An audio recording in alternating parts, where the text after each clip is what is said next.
राधाकुण्डं गिरिवरमहो राधिका माधवासं प्राप्तजस्य प्रथित कृपया श्रीगुरुं तं नतोऽस्मि।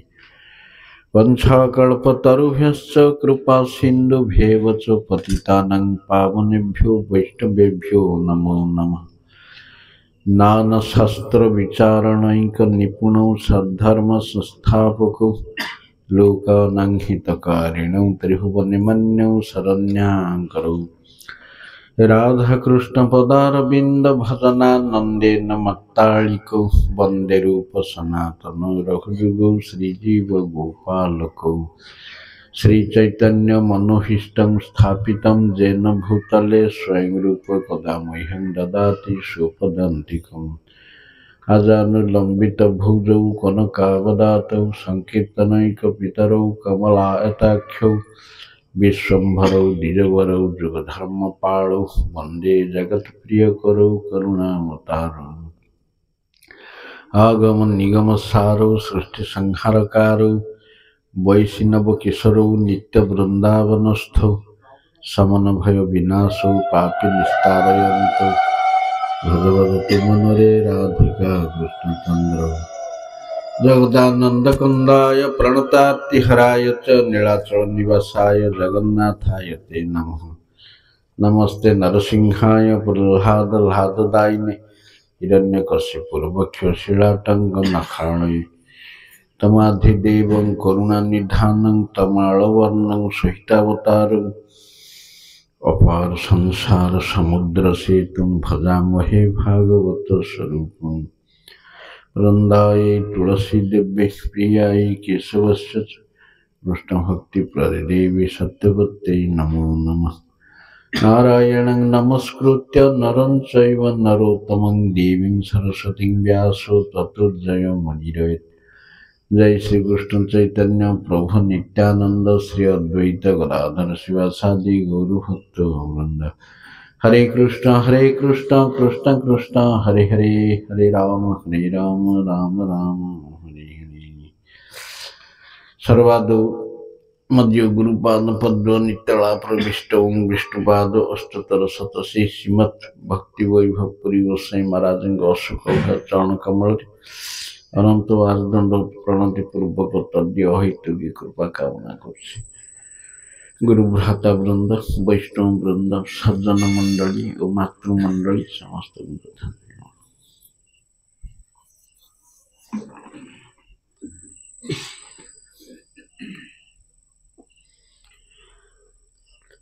नवधा भक्ति प्रसंगे आमाने गतकाली श्रवण कीर्तन ए दुईटीर आलोचना करथिले। परवर्ती अंग होची स्मरण। भगवान को सहित मनर संयोग स्थापन स्मरण। जेपरी श्रवणाख्य भक्ति रे मुख्य परीक्षित महाराज, सेपरी कीर्तनाख्य भक्ति रे सुखदेव गोस्वामी, स्मरणाख्य भक्ति रे स्वयं प्रह्लाद महाराज, जो माने अहर्निश ध्यान धारणा को आश्रय करती। भगवान लीला गुण इत्यादि भिन्न भिन्न चरित्र क्रीड़ा तद्य सेवा परिपाटी इत्यादि भगवत संबंधी जहाँ सब मनरे उदय हुए से स्मरणांग। नित्य काल मानसिक भाव लीला स्मरण करिबा, अष्टकालीय लीला स्मरण बा इत्यादि निज निज इष्टंकर साधन पद्धति रे जहाँ सब स्मरण करा जाए से सब स्मरणांगर अंतर्भुक्त। स्मरणांग पाई एकाग्रता आवश्यक। यह समस्त द्वारा साधित हो पारे नहीं।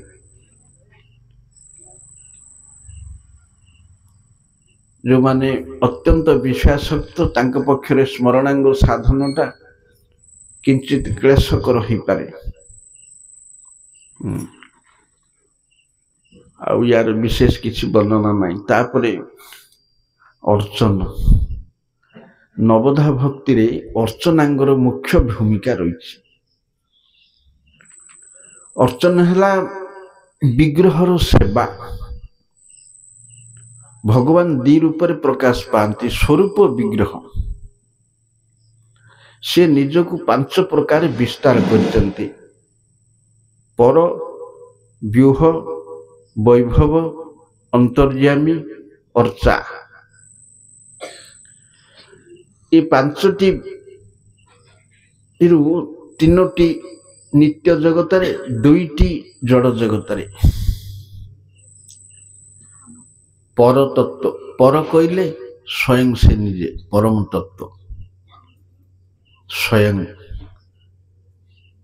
तांको ठारो विस्तार कले व्यूह चतुर्व्यूह व्यूहरु अन्यान्य रूप समूह वैभव ए 3टी द्वारा से वैकुंठ विस्तार लाभ करछन्ति। जड़ जगत सृष्टि हेले से अंतर्यामी रूप प्रवेश करते पुरुषावतार त्रिविध पुरुषावतार से अंतर्यामी आउ अर्चा ये 5टी आमर आलोचनार विषय। अर्चनांग ए अर्चा विग्रह रूप से जगत रहती। जो माने साकार उपासना करती अर्चा विग्रह निराकारवादी नहीं। जो माने ज्ञान मार्गी जोग मार्गी से माने निराकारवादी ये निराकार साधन नुहे निराकारवादी साधन नुहे साकारवादी साधन।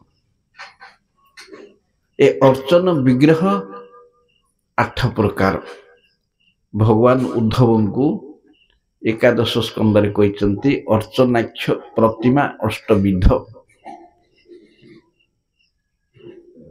शिलामयी धातुमयी मृणमयी चित्रपट मणिमयी अष्टांगरे मनोमयी 7टा वस्तु 8 नंबर होची मानसिक पूजा मनोमयी। ए मानसिक पूजाटा उत्तम भक्त पई समस्त नहीं। अर्चनांगर मुख्य आचरणकारी हेले गृहस्थ माने अर्चनांगटा तांको पई कहीं ना अर्चनांग पई धनर आवश्यक। गृहस्थ धनवान ब्रह्मचारी वानप्रस्थी सन्यासी भिक्षुक धनहीन। गोटे मंदिर तैयारी कले सज हम मंदिर पई पैसा विग्रह पई पैसा विग्रहर अलंकार पोशाक परिपाटी वर्ष सारा उत्सव पालन भोग नैवेद्य अर्पण 3 थर कि 5 थर जेते थर पुणी लोक प्रसाद वितरण इत्यादि सर्वविध विग्रह संबंधी कार्य धनवान गृहस्थंकर कर्तव्य। गृहस्थ अर्चन न कले नरकगामी हेबे। तेणु दीक्षित गृहस्थर अर्चनांग बाध्यतामूलक। এই विग्रह अर्चनर मूल आचार्य होचंती लक्ष्मी देवी। जेहेतु विग्रहटा विधि मार्ग विधि विग्रह सेवा विधि मार्ग सेवा अर्चन 2 प्रकार राग मार्गी विधि मार्गी। राग मार्गटा ब्रजवासी जो माने रागात्मिका किंतु साधारणतः रागात्मिका भक्ति उपासक गण कम विधि मार्गर बेसी। जो माने बा राग मार्गर उपासक हेबाकु चाहंती प्राथमिक स्तर रे विधि मार्गर उपासना तांका पक्षरे प्रशस्त। तेणु साधारणतः विधि मार्ग उपासनाटा ही ऐश्वर्य उपासनाटा जगत रे चले लक्ष्मी नारायण उपासना। आमे मध्य राधा कृष्ण भितर लक्ष्मी नारायण उपासना ही करछु। तेणु एई उपासनाटी प्रशस्त भाव आचरित हुए श्री वैष्णव संप्रदाय द्वारा। जेहेतु से माने लक्ष्मी नारायण उपासक तांको द्वारा ये विस्तार रूप से स्पष्ट रूप से आचरण करा हुए। तेणु ये मूल होचंती लक्ष्मी देवी किंतु विग्रह सेवाटा तांको ठु आसुची। किंतु ये ये नवविधा भितर अछंती पृथु महाराज जेपरी प्रथमे परीक्षित महाराज सुखदेव गोस्वाई प्रहलाद महाराज चतुर्थ ये होचंती पृथु महाराज अर्चनांगरे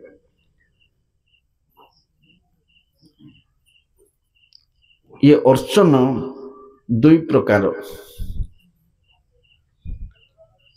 भागवताक्ष अर्चन आउ गोटे पंचरात्र विधि भागवत भितर पंचरात्र उपासनार उल्लेख नहीं भागवत उपासना भजन मार्ग किंतु पांचरात्रिक विधिर उपासना ही समस्त उपदिष्ट है बहु पंचरात्र ग्रंथ आम पाखरे कपिल पंचरात्र हयशीर्ष पंचरात्र नारद पंचरात्र एपरी केतुड़ी पंचरात्र ग्रंथ ता भितर नारद पंचरात्र ही आम पाखरे बेसी प्रचलित ए नारद पंचरात्रिक विधि रे अर्चना ही करा जाए पुणी देखिले उपासना दुई प्रकार वैदिकी तांत्रिकी आगम निगम किंतु कली जुगरे आगमुक्त उपासना ही प्रशस्त कली रे निगम चलिब ना जेहेतु कल शूद्र संभवा कलिजुग शूद्रमय होइथिबा जोगु तांत्रिक विधि ही उपासना चलिब दीक्षा इत्यादि सब तांत्रिक कहले तामस तंत्र राजस तंत्र नुहे सात्विक तंत्र तेणु पंचरातिर विधि ही उपासना तेणु विग्रह संबंधी समस्त कार्य विधि मार्गरे गृहीगण यह करेंगे जेहेतु गृहीगणकर चित्त शुद्धि पाई मन पवित्र पाई अर्चन ठू आउ प्रशस्त उपासना नाई अन्य उपासना रे अन्य अंग गुड़िक साधन रे किंचित व्याघात हो पारे से गुड़िक आचरण दुष्कर हो पारे किंतु अर्चन द्वारा 24 घंटा भगवत संबंधर संभावना थिबा जोगु तेणु एमाने ये अर्चनाक्ष द्वारा ही पवित्र हबे गृहस्थ जीवन विधि बाध्य नियमाधीन तेणु दैनंदिन निजर जीवन यापन भली ये गोटे जीवन यापन भगवान को उठेबा दांत हसैबा स्नान करैबा खुएबा शुएबा आरती करिबा भोग अर्पण करिबा वेशभूषा करिबा नाना प्रकार उत्सव जानी यात्रा महोत्सव पालन करिबा इत्यादि माध्यम रे से गोटे सांसारिक जीवन जाप भलिला ये गोटे पारमार्थिक जीवन तेणु एटा तांको पई प्रशस्त जेहेतु से माने सामाजिक जीवन यापन करंती जदि न करिवे ताहले पापरे भागिबे वित्त साक्ष्य दोष तांकु हबो या कले बहुत खर्च हबो करिबानी आमे श्रवणांग खाली सुनिबा ना या द्वारा वित्त साक्ष्य दोष हबो श्रवणांग साधन करी से माने चली परिबे नै काईना समाज रे भिन्न भिन्न व्यक्ति सहित संबंध स्थापन करिवे आदान प्रदान हेबे एकुटिया मौन होई रहि परिबेनी समाज रे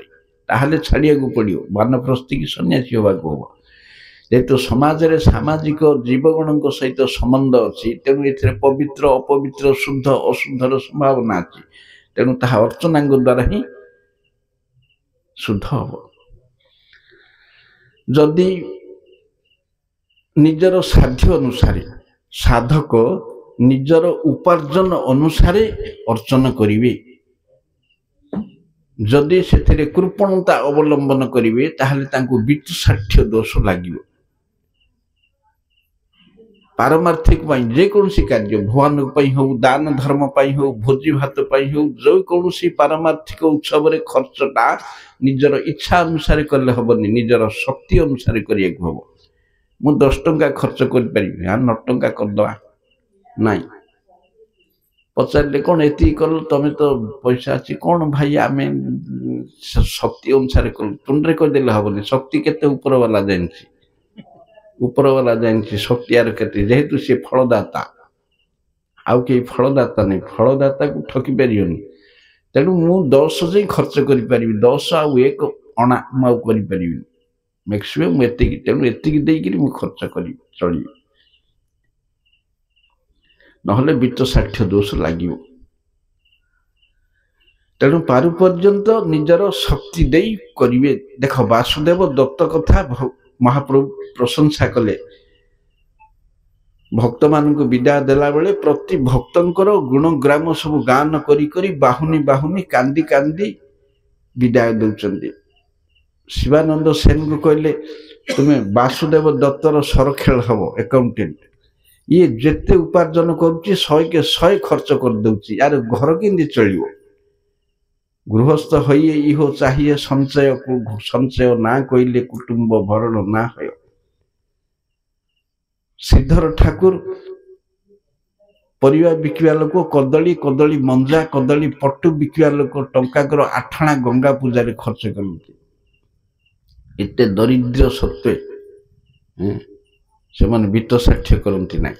ରାଘବ ପଣ୍ଡିତ ବିରାଟ ନଡ଼ିଆ ବଗିଚା ଥିଲେ ମଧ୍ୟ ଯୋଉଠି ଦେଖିବେ ମିଠା ପଇଡ଼, 10 କୋଶ ବାଟ ଯିବେ, 10 ଗୁଣ ପଇସା ଦେବେ, ସେ ପଇଡ଼ କିଣିକିରି ଆଣିବେ।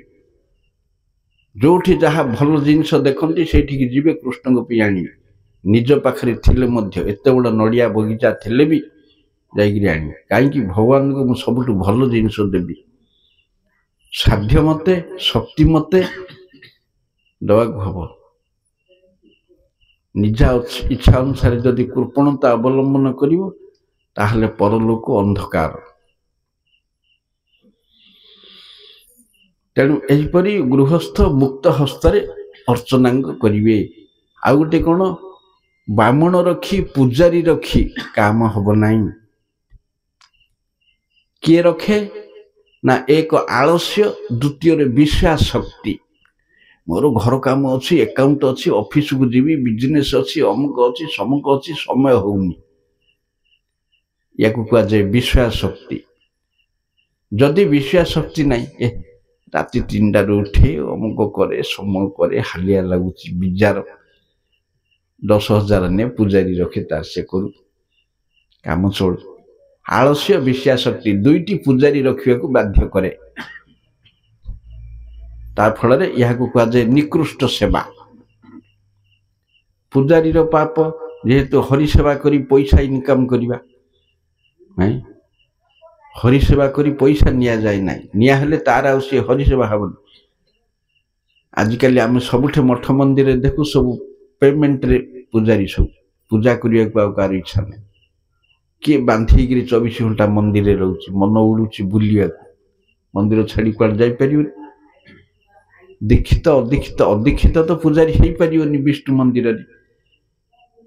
ଦୀକ୍ଷିତ ବ୍ୟକ୍ତି ସେଇ ମନ୍ଦିର, ଗୁରୁର ମଠ ମନ୍ଦିର, ତଥାପି ପଇସା ଆଦାୟ କରନ୍ତି, କରି କୁଟୁମ୍ବ ପୋଷଣ କରନ୍ତି।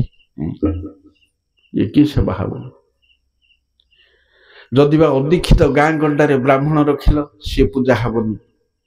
ବିଷ୍ଣୁ ମନ୍ଦିରରେ ଅବୈଷ୍ଣବ ପୂଜା ନାହିଁ, ବ୍ରାହ୍ମଣ ପୂଜା ଦେବଦେବୀ ମନ୍ଦିର ହବ। ଅବୈଷ୍ଣବର ବିଷ୍ଣୁ ମନ୍ଦିରରେ କିଛି କାମ ନାହିଁ। ତେଣୁ ଇଏ ପୂଜାରୀ ସମ୍ବନ୍ଧୀୟ କଥା। ବିଗ୍ରହ ସେବାର ଅଧିକାରୀ ହେଉଛି କନିଷ୍ଠ ବୈଷ୍ଣବ। ଏକାଦଶ ସ୍କନ୍ଧରେ ତ୍ରିବିଧ ବୈଷ୍ଣବ କଥା କୁହାଯାଇଛି, କନିଷ୍ଠ, ମଧ୍ୟମ, ଉତ୍ତମ। ଯେଉଁମାନେ ନୂତନ ଭାବରେ ମଠ ମନ୍ଦିରରେ ପ୍ରବେଶ କରନ୍ତି, ଗୁରୁ ଆଶ୍ରୟ କରନ୍ତି, ଦୀକ୍ଷିତ ହେଲା ପରେ ସେମାନେ ଅବଶ୍ୟ ଶାଳଗ୍ରାମ ଅର୍ଚ୍ଚନ କରିବେ। ପ୍ରାକୃତ ସ୍ତରରେ ତ୍ୟାଗୀ ବ୍ୟକ୍ତି ମଧ୍ୟ ଅର୍ଚ୍ଚନାଙ୍ଗକୁ ଆପଣେଇବେ, ନହେଲେ ତାଙ୍କର ଭଜନ ନିଷ୍ଠା ହବ ନାହିଁ। ସିଧାସଳଖ ଭଜନ ଭିତରେ ପ୍ରବେଶ କରିପାରିବେନି, ଶ୍ରବଣ କୀର୍ତ୍ତନରେ ବି ଦୃଢ଼ତା ନିଷ୍ଠା ଆସିବନି। ତେଣୁ ତାଙ୍କୁ କିଛି କ୍ରିୟା ଯୋଗ କରିବାକୁ ପଡ଼ିବ।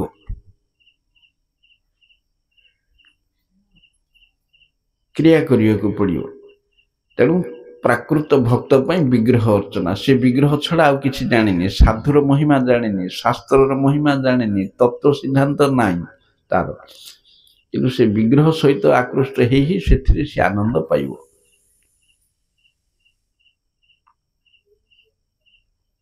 तेणु विग्रह को निजर इष्ट बोली भावी विग्रहर उपासना करिवे। विग्रह की वस्तु प्रथमे तत्व दृष्टि आलोचना कले विग्रह विग्रह शब्दर अर्थ होचे शरीर। भगवान स्वरूप आ विग्रह दुई रूप रे प्रकाश पाती।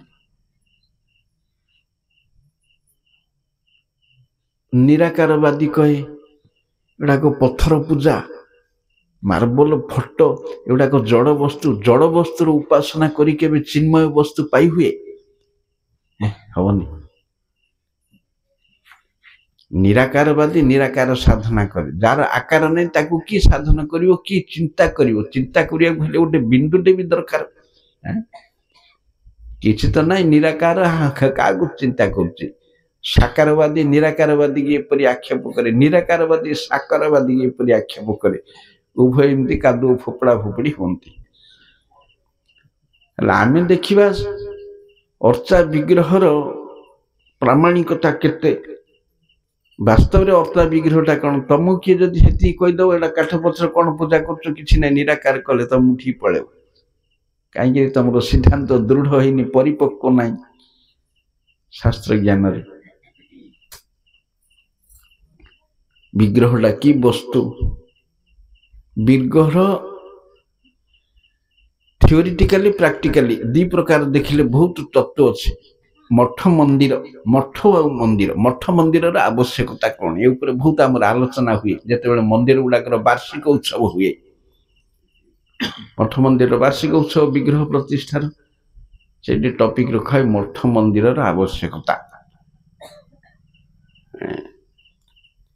अर्चा विग्रह ये पंचम विस्तार भगवान विग्रह भगवत विग्रह जीवर विग्रह। गांधी मूर्ति रे गांधी नहांती जाकि दौचे बापार फोटोरे फुलमाल दौचे से नाई किंतु विग्रह रे साक्षात भगवान अच्छा। विग्रह भगवत अभिन्न वस्तु तेणु भगवान को पूजा करा होची विग्रह रे।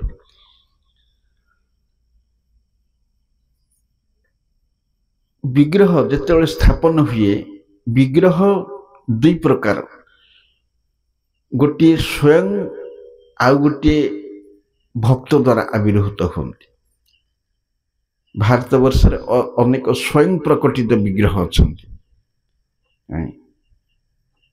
यथा साक्षी गोपीनाथ रेमुणा गोपीनाथ टोटा गोपीनाथ रंगनाथ विग्रह एमती केते विग्रह अच्छा स्वयं प्रकटित आउ केते भक्त प्रकटित जोठी जोठी होती भक्तंकर कृपारे जमी दारु ब्रह्म इंद्रद्युम्न को प्रीति रे भगवान प्रकट हेले सेटा भी स्वयं प्रकट हम भक्त प्रकट दीटाकर मिश्रण।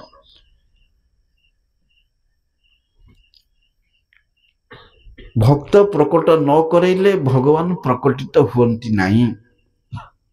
कृष्णंकर गोटे मूर्ति तैयारी कला किए कलाकार सी प्रणाम योग्य नुह परिक्रमा योग्य नुह प्रसाद अर्पण योग्य नुह सी प्रतिमा से विग्रह नहीं प्रतिमा एम्बलम से प्रतिमा से कृष्ण हो राम हो नृसिंह हो जी हो खाली करदेले से प्रणाम योग्य ना से प्रसाद अर्पण ना कि ना जड़ वस्तु। भक्त द्वारा जिते प्रकटित हेबे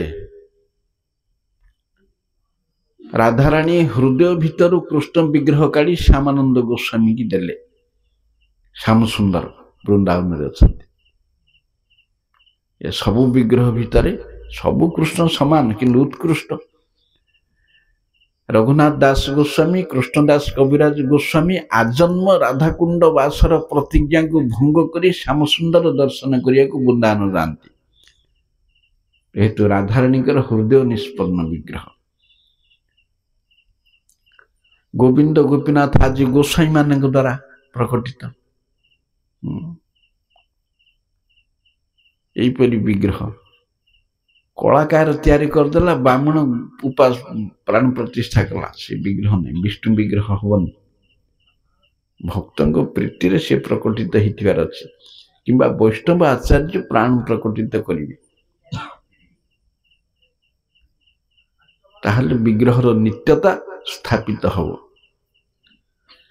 विग्रह भितरे प्रतिमा गोटे तैयारी कला ताको अभिषेक स्नान ये सी नाना प्रकार हम जेतेबेले वैष्णव आचार्य भगवान को आवाहन करिवे भगवान ता भितर प्रवेश करिवे सेतेबेले 9टा लक्षण प्रकाश पाइब आचार्य पाखर गोटे किंबा 2टी किंबा 9टा जाक हरिभक्ति विलास रे कहैछि ये मठ मंदिर स्थापन विग्रह स्थापन विधि सब आसी हयशीर्ष पंचरात्र 18 19 20 3टा अध्याय हरिभक्ति विलासर विग्रह आ ये ऊपर आलोचना है विग्रह तैयारी करिवे शिला आनिवे एटा सहज काम सब नहीं शिला आनिवे शिला 3 प्रकार पुल्लिंग क्लीबलिंग स्त्रीलिंग शिला 3 प्रकार पुल्लिंग शिला रे कौन हबो स्त्रीलिंग शिला रे कौन हबो क्लीबलिंग शिला रे कौन हबो सब तार विधान अछि विग्रह केते उच्च हेबे तांकर अवयव हाथ गोड़ सब अंग प्रत्यंग केति हबो तार माप अछि भिन्न भिन्न अवतारंकर भिन्न भिन्न मूर्ति सब रहिछि केमिति कागो करा जीवो केते से सब नीति नियम सब रहिछि एई परि तार सब भिन्न भिन्न निर्माण शैली रहिछि मन इच्छा रही तेणु विग्रह को आचार्य जेतेबेले प्राण प्रतिष्ठा करिवे से 9टा लक्षण तांको देहर प्रकाश पाइले जानिबे जे भगवान प्रवेश कले खाली मंत्र पढ़िक ऊपर ऊपर एगुड़ा निर्जीव प्राण प्रतिष्ठा तेणु सहजरे प्रतिमा विग्रह हेबेनी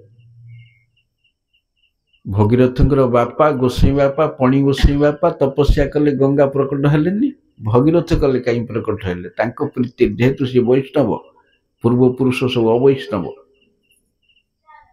भगीरथ को मु दर्शन देवी गंगा इच्छा है दर्शन देले अन्य को दर्शन देवा इच्छा नहीं से गंगा प्रकट होना भगवान प्रकट हेबे हैं नाहं प्रकाश सर्वस्व जोग माया समावृत मु समस्त पाखे प्रकट हेबिनी से प्रभुपाद कहते जेपरी डाकिले चाकर उत्तर दिए सेपरी भगवान को सेवा कले हम चाकर को कि डकावे जेपरी डाकिले चाकर उत्तर दिए सेपरी भगवान को सहित संबंध रखा हुए केते कांदिले मुंड बाड़िले भगवान देखा देवा कष्ट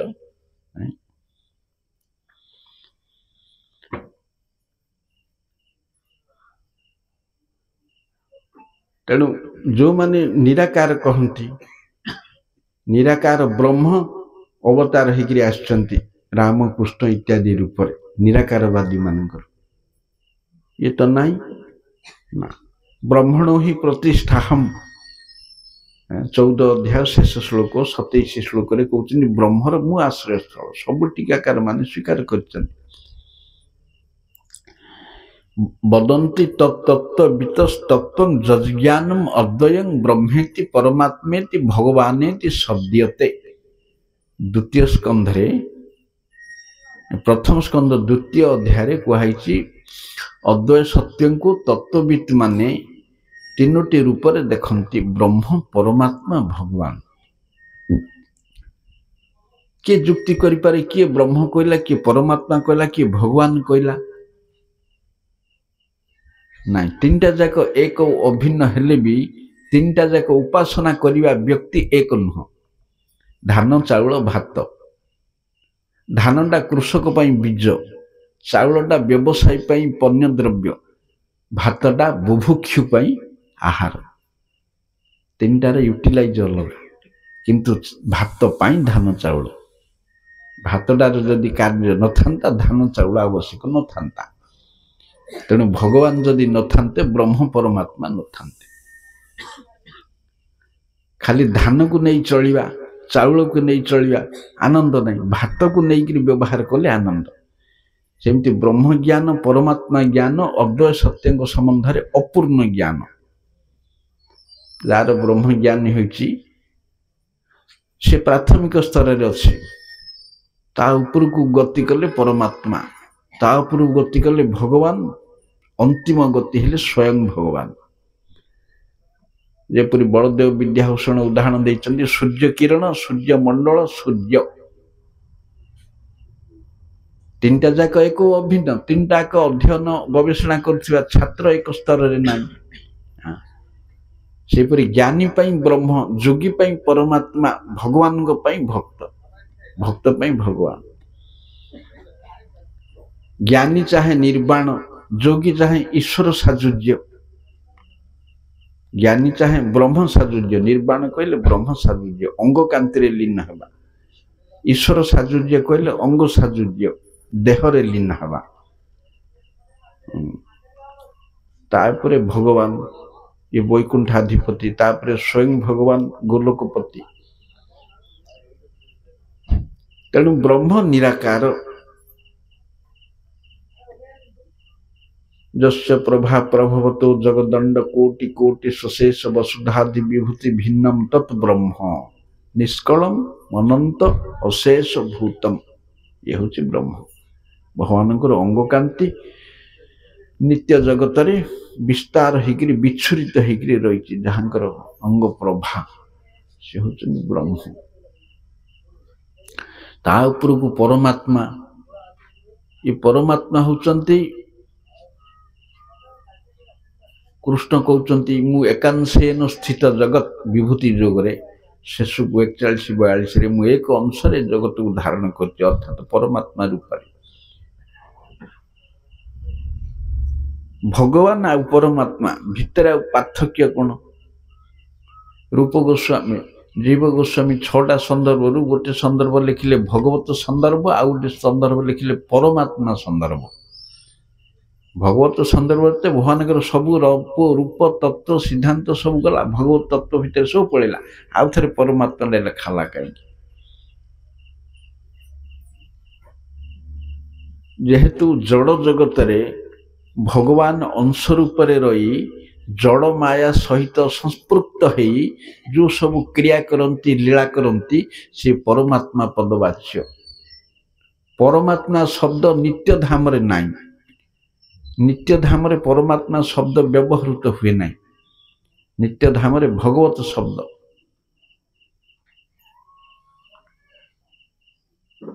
परमात्मा जीवात्मा जेहेतु तटस्था शक्ति को नहीं ब्रह्मांड होइछि, ब्रह्मांड भितर जेते प्रवेश करती पुरुषावतार,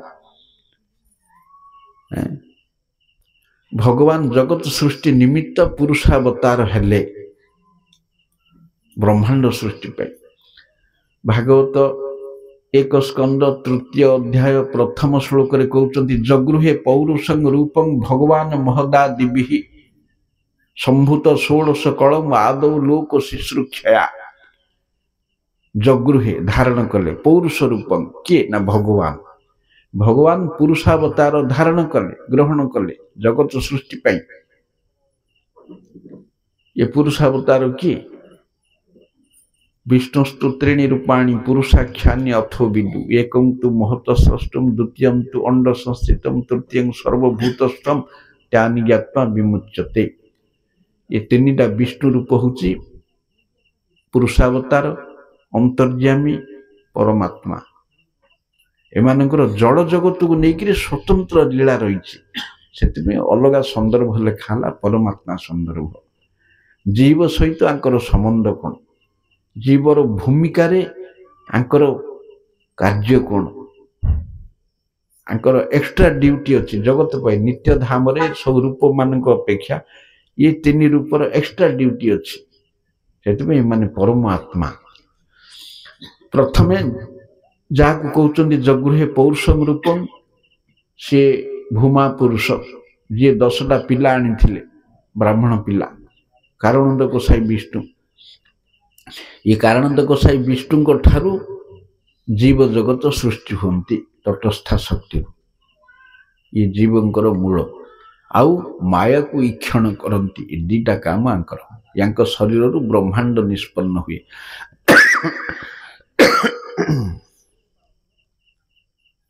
विष्णुर महान जय जस्य कला विशेष बोली ब्रह्म संहिता आंको कहुच्छे।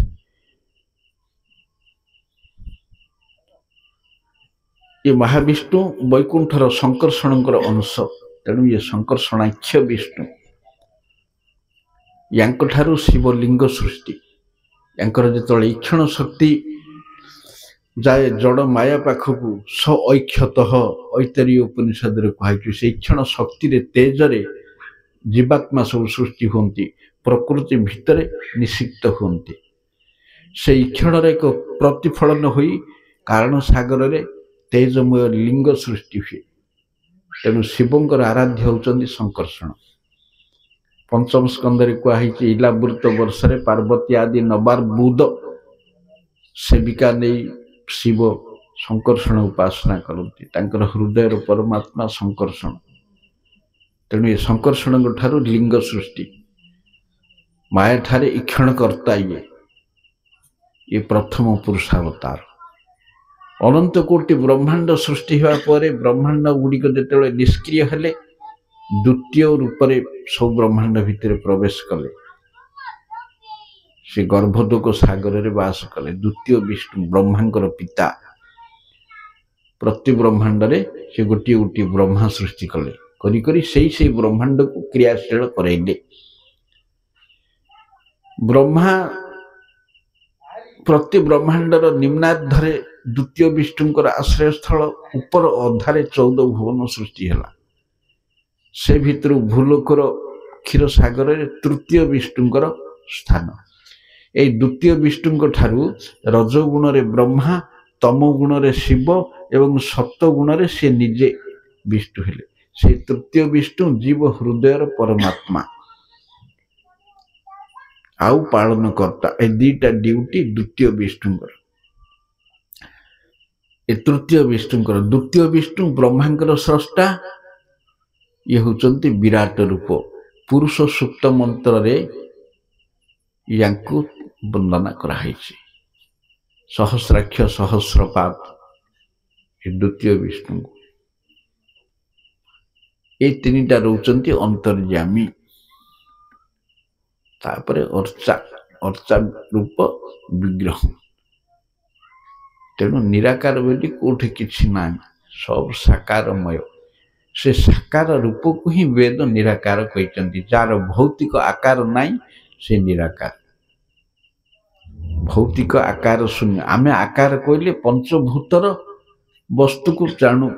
आकारटा पंचभूत को नहींकरी गोटे शेप साइज फॉर्म हम जो नाई पंचभूत, ताऊ कौन कहे वेद? निराकार कहे।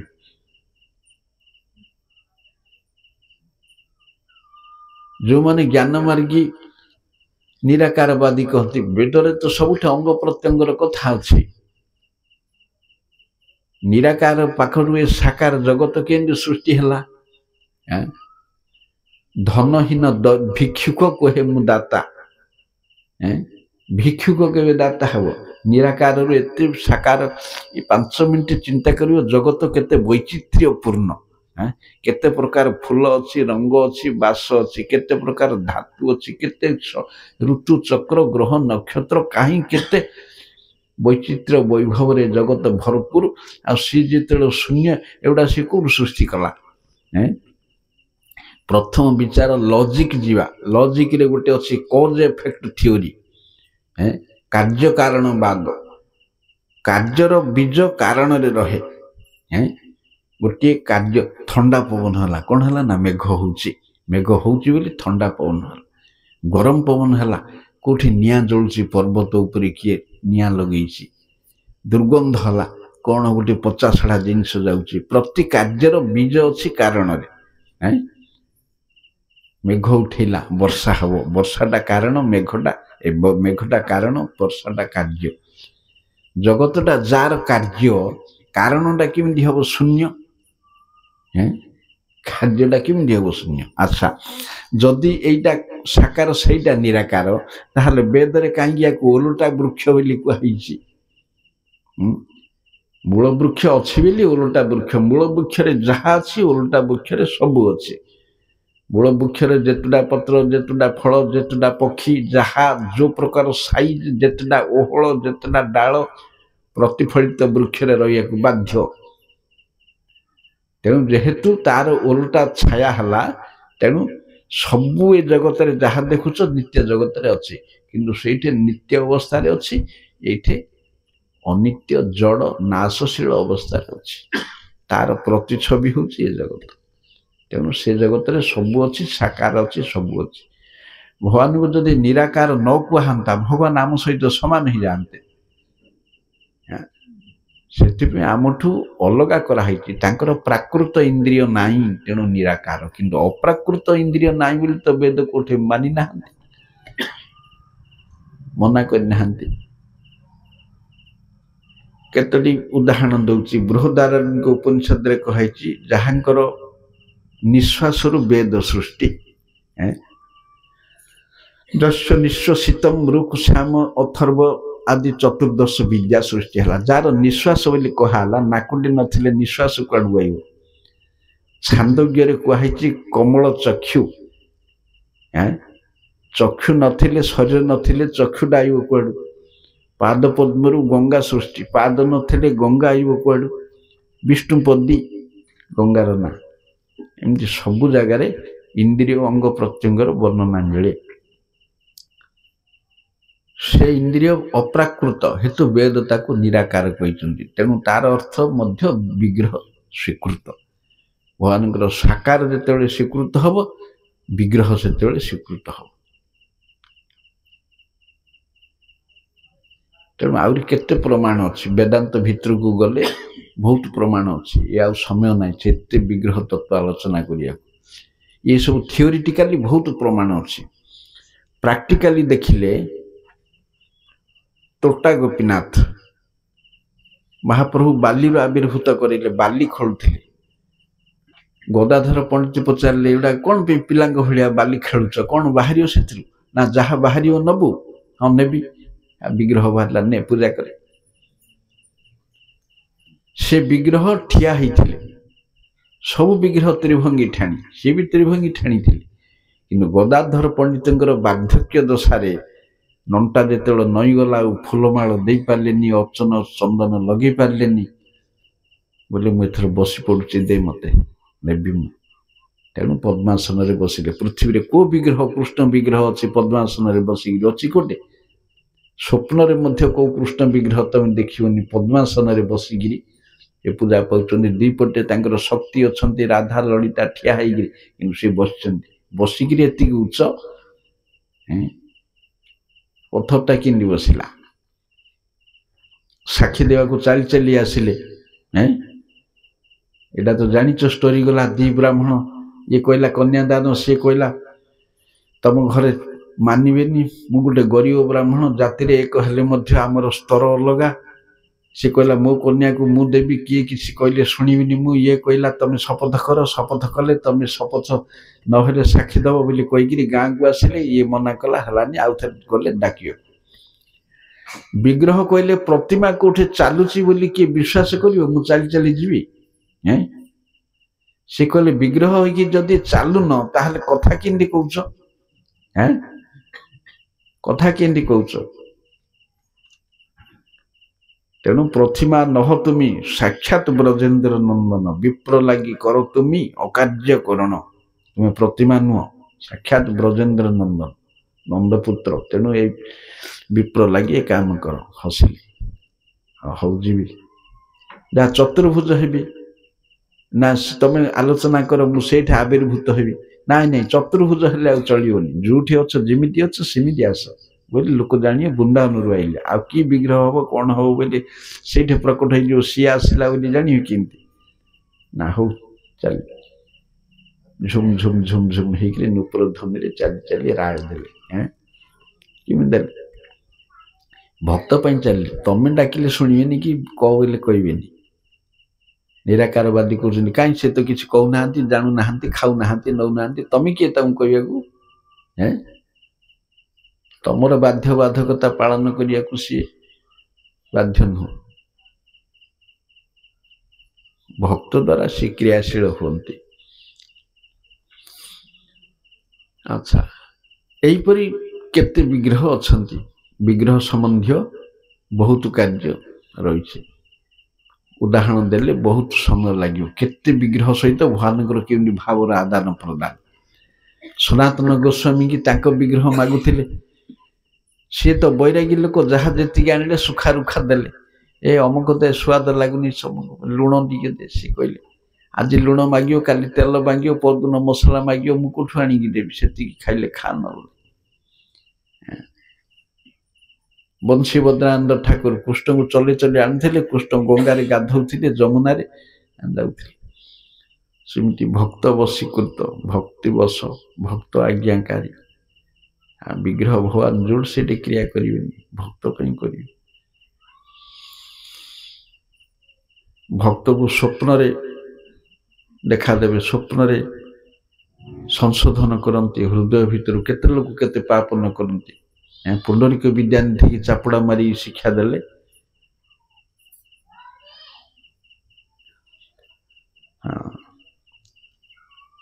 ଇଏ ସବୁ ତେଣୁ ଅର୍ଚ୍ଚନାଙ୍ଗ ମାତ୍ର କରିବେ ଏଇପରି। କିନ୍ତୁ ଅର୍ଚ୍ଚନାଙ୍ଗରେ ଅପରାଧ ବହୁତ ରହିଛି। ସେବା ପୂଜାରେ ତନ୍ତ୍ରଶାସ୍ତ୍ର, ବରାହ ପୁରାଣ ଆଉ ଅନ୍ୟାନ୍ୟ ଶାସ୍ତ୍ରକୁ ନେଇକରି କିଛି ଆଲୋଚନା ଆମେ କରୁଛୁ। ପୂଜା ସମ୍ବନ୍ଧୀୟ ଅପରାଧ ସବୁ। ବିଗ୍ରହ ମନ୍ଦିରକୁ ଗଲେ ଚାଲି ଚାଲି ଖାଲି ପାଦରେ ଯିବେ। ଯାନବାହନ ପାଦୁକା ଚଳିବନି, ଗଲେ ଦର୍ଶନର ଫଳ ନାହିଁ। ଯଦି ବହୁ ଦୂରରୁ ଆସିବେ, ଅନ୍ତତଃ କିଲୋମିଟରଟେ ଓହ୍ଲିକିରି ଚାଲି ଚାଲି ଆସିବେ। ଯଦି ବହୁ ଦୂରରୁ ଆସିବେ, 40-50 କିଲୋମିଟର ଦୂର କି 5 କିଲୋମିଟର 10 କିଲୋମିଟର ବାଟରେ, ଅଧ କିଲୋମିଟରଟେ ଓହ୍ଲିକିରି ଚାଲି ଚାଲି ଆସିବେ। ସିଧା ସିଂହଦ୍ୱାରରେ ସାଇକେଲ ଲଗେଇଦେବି, ଗାଡ଼ି ଲଗେଇଦେବି। ଠାକୁରଙ୍କ ବିଗ୍ରହ ଆଗରେ ମନ୍ଦିର ଏଗୁଡ଼ାକ ଖରାପ। ମନ୍ଦିରରେ ଠାକୁରଙ୍କ ଦୃଷ୍ଟି ପଦାକୁ ଯିବାକୁ ହବନି। ମନ୍ଦିରଟା ନାଟ ମନ୍ଦିର, ତା ଆଗରେ କାନ୍ଥ ପଡ଼ିବ, ସାଇଡ ଗେଟ୍ ସବୁବେଳେ ରହିବାକୁ ହବ। ଶ୍ରୀମନ୍ଦିର ତାର ଉଦାହରଣ। ପ୍ରଭୁପାଦଙ୍କର ଯେତେ ମଠ କରିଛନ୍ତି, ଆମର ଗୌଡ଼ୀୟ ମଠ ବି ଅନେକ ହେଇଛି, ସବୁ ଆଗରେ ନାଟ ମନ୍ଦିର। ଯିବା ଆସିବା ରାସ୍ତା ସାଇଡରେ ଅଲଗା। ଠାକୁରଙ୍କ ଦୃଷ୍ଟି ବାହାରକୁ ଯିବାକୁ ହବନି। ବାହାରେ କୁକୁରଟେ ବୁଲୁଥିବ, ଲଙ୍ଗଳା ହେଇ ପିଲାଟେ ଯାଉଥିବ, ମଦୁଆଟେ ଯାଉଥିବ, ଇଏ ତାକୁ ବାଡ଼ଉଥିବ, ସିଏ ଗାଧେଇକିରି ଆଉଥିବ, କିଏ ଖାଉଥିବ, କିଏ ପିଉଥିବ, ଏଇସବୁ ଦୃଷ୍ଟି ଠାକୁରଙ୍କର ଯିବାକୁ ହବନି। ତେଣୁ ଠାକୁରଙ୍କ ଦୃଷ୍ଟି ସମ୍ମୁଖରେ କାନ୍ଥ ପଡ଼ିବ, ସାଇଡ ଗେଟ୍ ସବୁବେଳେ ହେବାକୁ ହବ। ତାଭଳି ଏଇଟା ଅପରାଧ। ଏଇଟା ରୋଡଟେ ହବ, ଲୋକଟେ କେତେ ସମସ୍ତେ ଓହ୍ଲିବାକୁ ବାଧ୍ୟ ନାହିଁ। ଠାକୁରଙ୍କ ଆଗରେ ଗାଡ଼ି ଫାଡ଼ିରେ ଗଲେ ଅସୁବିଧା। ଠାକୁରଙ୍କ ଆଗରେ କୁକୁର 10ଟା ବୁଲୁଛି, ଏହା ଦ୍ୱାରା ବହୁତ ଅପରାଧ କ୍ରିଏଟ ହେଉଛି ଭିତରେ ଭିତରେ। ତେଣୁ ଠାକୁରଙ୍କର ଦୃଷ୍ଟି କେବେ ହେଲେ ବାହାରକୁ ଯିବାକୁ ହବନି। ମନ୍ଦିର ଭିତରେ ନିବଦ୍ଧ ହେଇ ରହିବ। ଠାକୁର ଭକ୍ତକୁ ଦେଖିବେ। ଅସାମାଜିକ ଦୃଶ୍ୟ, ଅନୈତିକ ଦୃଶ୍ୟ ଠାକୁରଙ୍କର ଦୃଷ୍ଟି ଗୋଚର ହେବାକୁ ହବନି। ତେଣୁ ଏଗୁଡ଼ା ନିର୍ମାଣ ଶୈଳୀରେ ତ୍ରୁଟି। ସବୁବେଳେ ସାଇଡ ଗେଟ୍ ରହିବାକୁ ହବ। ଠାକୁରଙ୍କ ପାଖକୁ ଯାନବାହନରେ ଗଲେ ଯଦି ଶଗଡ଼ ଫଗଡ଼ ଯିବ, ଗୋହତ୍ୟା ପାପ ଲାଗିବ। ପଶୁ ପକ୍ଷୀରେ ଗଲେ, କେହି ଯଦି କାନ୍ଧରେ ନେବ, ବୋହିକିରି ନେବ, ତାହେଲେ ସିଏ ଫଳ ପାଇବ। ଯେମିତି କ୍ଷେତ୍ରକୁ ବା ଧାମକୁ ଚାଲି ଚାଲି ଯିବାକୁ ହବ। ପାଦୁକା ନାହିଁ, ଚପଲ ପିନ୍ଧି ଯିବାକୁ ହବନି, ଚାଲି ଚାଲି ଆସିବାକୁ ହବ। ଗୋଡ଼ ଧୋଇକିରି ମନ୍ଦିରରେ ପ୍ରବେଶ କରିବାକୁ ହବ, ନହେଲେ ଅପରାଧ।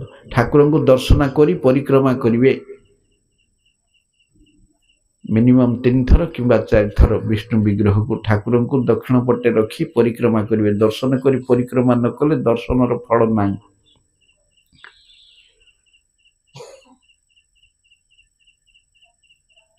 ଠାକୁରଙ୍କର ମନ୍ଦିର ଖୋଲିଲା ବେଳକୁ ଘଣ୍ଟା ନାଦ କରି ମନ୍ଦିର ଖୋଲିବେ। ଅନ୍ଧାରରେ ବିଗ୍ରହ ସ୍ପର୍ଶ କରିବେ ନାହିଁ। ଠାକୁରଙ୍କ ସମ୍ମୁଖରେ କାହାକୁ ପ୍ରଣାମ କରିବେ ନାହିଁ, କାହାଠୁ ପ୍ରଣାମ ନେବେ ନାହିଁ। ଠାକୁରଙ୍କର ସମ୍ମୁଖରେ କାହାକୁ ଗାଳି କରିବେ ନାହିଁ, କାହାକୁ ଆଶୀର୍ବାଦ କରିବେ ନାହିଁ, କାହାକୁ କୃପା କାମନା କରିବେ ନାହିଁ, କାହାକୁ କୃପା କରିବେ ନାହିଁ, ସାଂସାରିକ କଥା ହେବେ ନାହିଁ, କାହାକୁ କଟୁକ୍ତି ପ୍ରକାଶ କରି ଗାଳି କରିବେ ନାହିଁ। ଠାକୁରଙ୍କ ଆଗରେ କୌଣସି କ୍ରିୟା ଚଳିବ ନାହିଁ। ମନ୍ଦିର ଭିତରେ ପ୍ରବେଶ କଲେ ମୌନତା ଅବଲମ୍ବନ କରିବେ।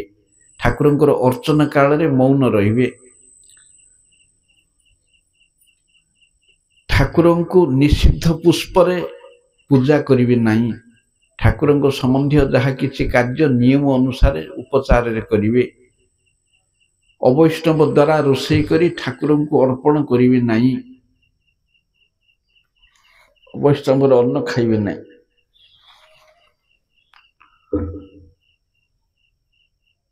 ଠାକୁରଙ୍କ ସମ୍ମୁଖରେ ଆଣ୍ଠୁ ଲୋଚେଇକିରି ଜାନୁ ବନ୍ଧନ କରି ବସିବେ ନାହିଁ। ବାୟୁ ତ୍ୟାଗ କରିବେ ନାହିଁ। ଠାକୁରଙ୍କ ଆଗରେ ଭୋଜନ କରିବେ ନାହିଁ। ଅସୁର ବେଳାରେ ଠାକୁରଙ୍କର ପୂଜା କରିବେ ନାହିଁ।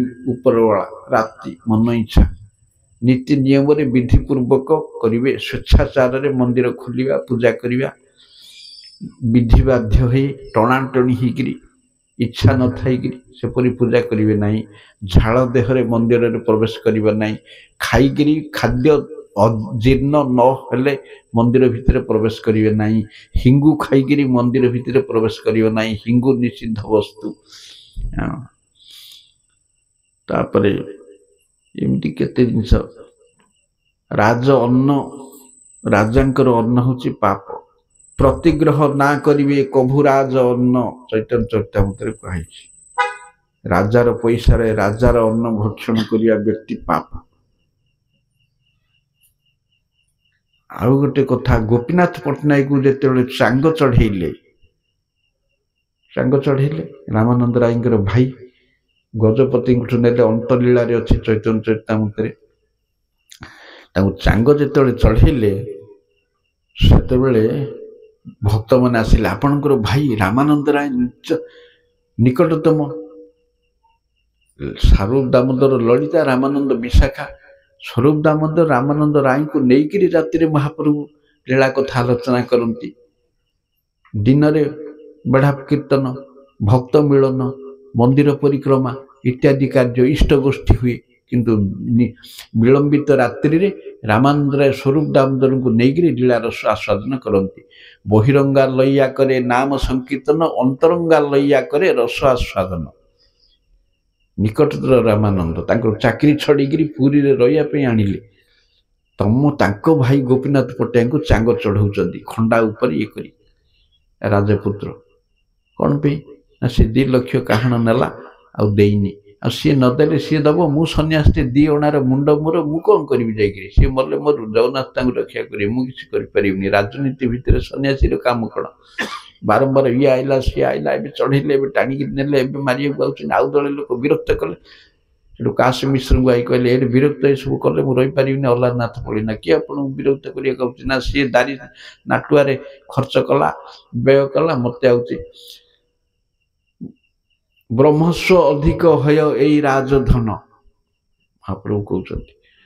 ବ୍ରହ୍ମସ୍ୱ ଅଧିକ ହୟ ଏଇ ରାଜଧନ। ବ୍ରାହ୍ମଣର ଧନଠୁ ରଜାର ଧନ ଆହୁରି ପାପ। ପୃଥିବୀରେ ସବୁଠୁ ପାପ ହେଉଛି ରାଜାର ଧନ। ଦରିଆ ସରକାର କେ ମାଲ ଦରିଆ କେ ଡାଲ ବୋଇଲେ ହବନି, ଘାଡ଼ରେ ପଡ଼ିଯିବ। ମନ୍ତ୍ରୀ ହେଇଛି ଲଣ୍ଡନ ପଳେଇ ବୁଲିକିରି ପଳେଇବି ରାଜକୋଷ ଧନରେ, ଆଖି ଅପରେସନ କରିଦେବି, କାନ ପାଇଁ ଆମେରିକା ପଳେଇବି, ଏଇଠୁ ଅମୁକ ଆଣିବି, 10 ପୁରୁଷ ପାଇଁ ଅର୍ଜିବି। ହବନି, ଏସବୁ କଳିର କାମ, ଗଣତନ୍ତ୍ର। ପଦ୍ମପୁରାଣରେ ଗୋଟେ ପ୍ରସଙ୍ଗ ଦିଆହେଇଛି। ଥରେ ମରୁଡ଼ି ପଡ଼ିଲା, ମୁନିମାନେ ଆସିଥିଲେ। ରଜା କହିଲେ, ମୋଠୁ କିଛି ଖାଦ୍ୟ ନିଅ, ମରୁଡ଼ି ପଡ଼ିଛି। ନା ତମଠୁ ନବୁନୁ। କାହିଁକି? ନା ରଜାର ଧନ ସବୁଠୁ ପାପ। ସମାଜରେ ସବୁଠୁ ପାପ ହେଉଛି କଂସେଇଖାନାର ଧନ। ବ୍ଲାକ୍ ମନି କଥା ଛାଡ଼, ଉପାର୍ଜିତ କଥା କହୁଛି। ଯେଉଁମାନେ କୁଳ ଧର୍ମ ଅନୁସାରେ ଉପାର୍ଜନ କରନ୍ତି, ଇନକମ୍ ମନି, ବ୍ଲାକ୍ ମନି ନାହିଁ, ହ୍ୱାଇଟ୍ ମନି। ତାଙ୍କ ପାଇଁ ଯଦି ହ୍ୱାଇଟ୍ ମନି, ମୁଁ ଏଇଟା କୂଳ ଏଇଟା କାମ କଲି, ପଇସା ଆଣିଲି। ସବୁଠୁ ପାପ ଧନ ହେଉଛି କଂସେଇଖାନା। ତାଠୁ 10 ଗୁଣ ପାପ ହେଉଛି ଚକ୍ରୀର ଧନ, ତେଲି କୁମ୍ଭାର। ତେଲି କୁମ୍ଭାରର ସ୍ୱ ଉପାର୍ଜିତ ଧର୍ମ, କୁଳ ଧର୍ମ ଅନୁସାରେ। ତାଠୁ 10 ଗୁଣ ପାପ ବେଶ୍ୟାର ଧନ। ତାଠୁ 10 ଗୁଣ ପାପ ମଦ ବିକ୍ରେତାର ଧନ। ତାର 10 ଗୁଣ ପାପ ରୋଜାର ଧନ। 10,000 କଂସେଇଖାନା ଯେତିକି, ଗୋଟେ ରାଜଧନ ସେତିକି ପାପ। ସେଥିପାଇଁ ରାଜକୋଷ ପଇସା ଲୋକଙ୍କର ପଇସା ଲୋକଙ୍କ ପାଇଁ government is Bai the people for the people. ସେମିତି ଏ ଲୋକ ସହଜରେ କର ଦିଅନ୍ତେ। ରାଜତନ୍ତ୍ରରେ ଅଛି ଗୋଟିଏ ମନ ଇଚ୍ଛା କର ପକେଇଲେ ହବନି। ଗଣତନ୍ତ୍ର ଶାସନ ଶୂଦ୍ର ରାଜା ମାନେ କଳି ଯୁଗରେ କର ଭାରରେ ପ୍ରଜାଙ୍କୁ ପୀଡ଼ିତ କରିବେ ପାଠରେ ଅଛି। ମନ ଇଚ୍ଛା ଏଇଟା ହେଲା ଟେକ୍ସ ଦେ, ସେଇଟା ହେଲା ଟେକ୍ସ ଦେ, ଗାଡ଼ି କିଣିଲୁ ଟେକ୍ସ ଦେ, ଝାଡ଼ା ଗଲୁ ଟେକ୍ସ ଦେ, ଖାଇଲୁ ଟେକ୍ସ ଦେ। ରାଜତନ୍ତ୍ରରେ ବ୍ୟକ୍ତି ନିଜ ଉପାର୍ଜନର 6% କର ଦବ, ଯିଏ ଯେତିକି ଅର୍ଜୁଛି।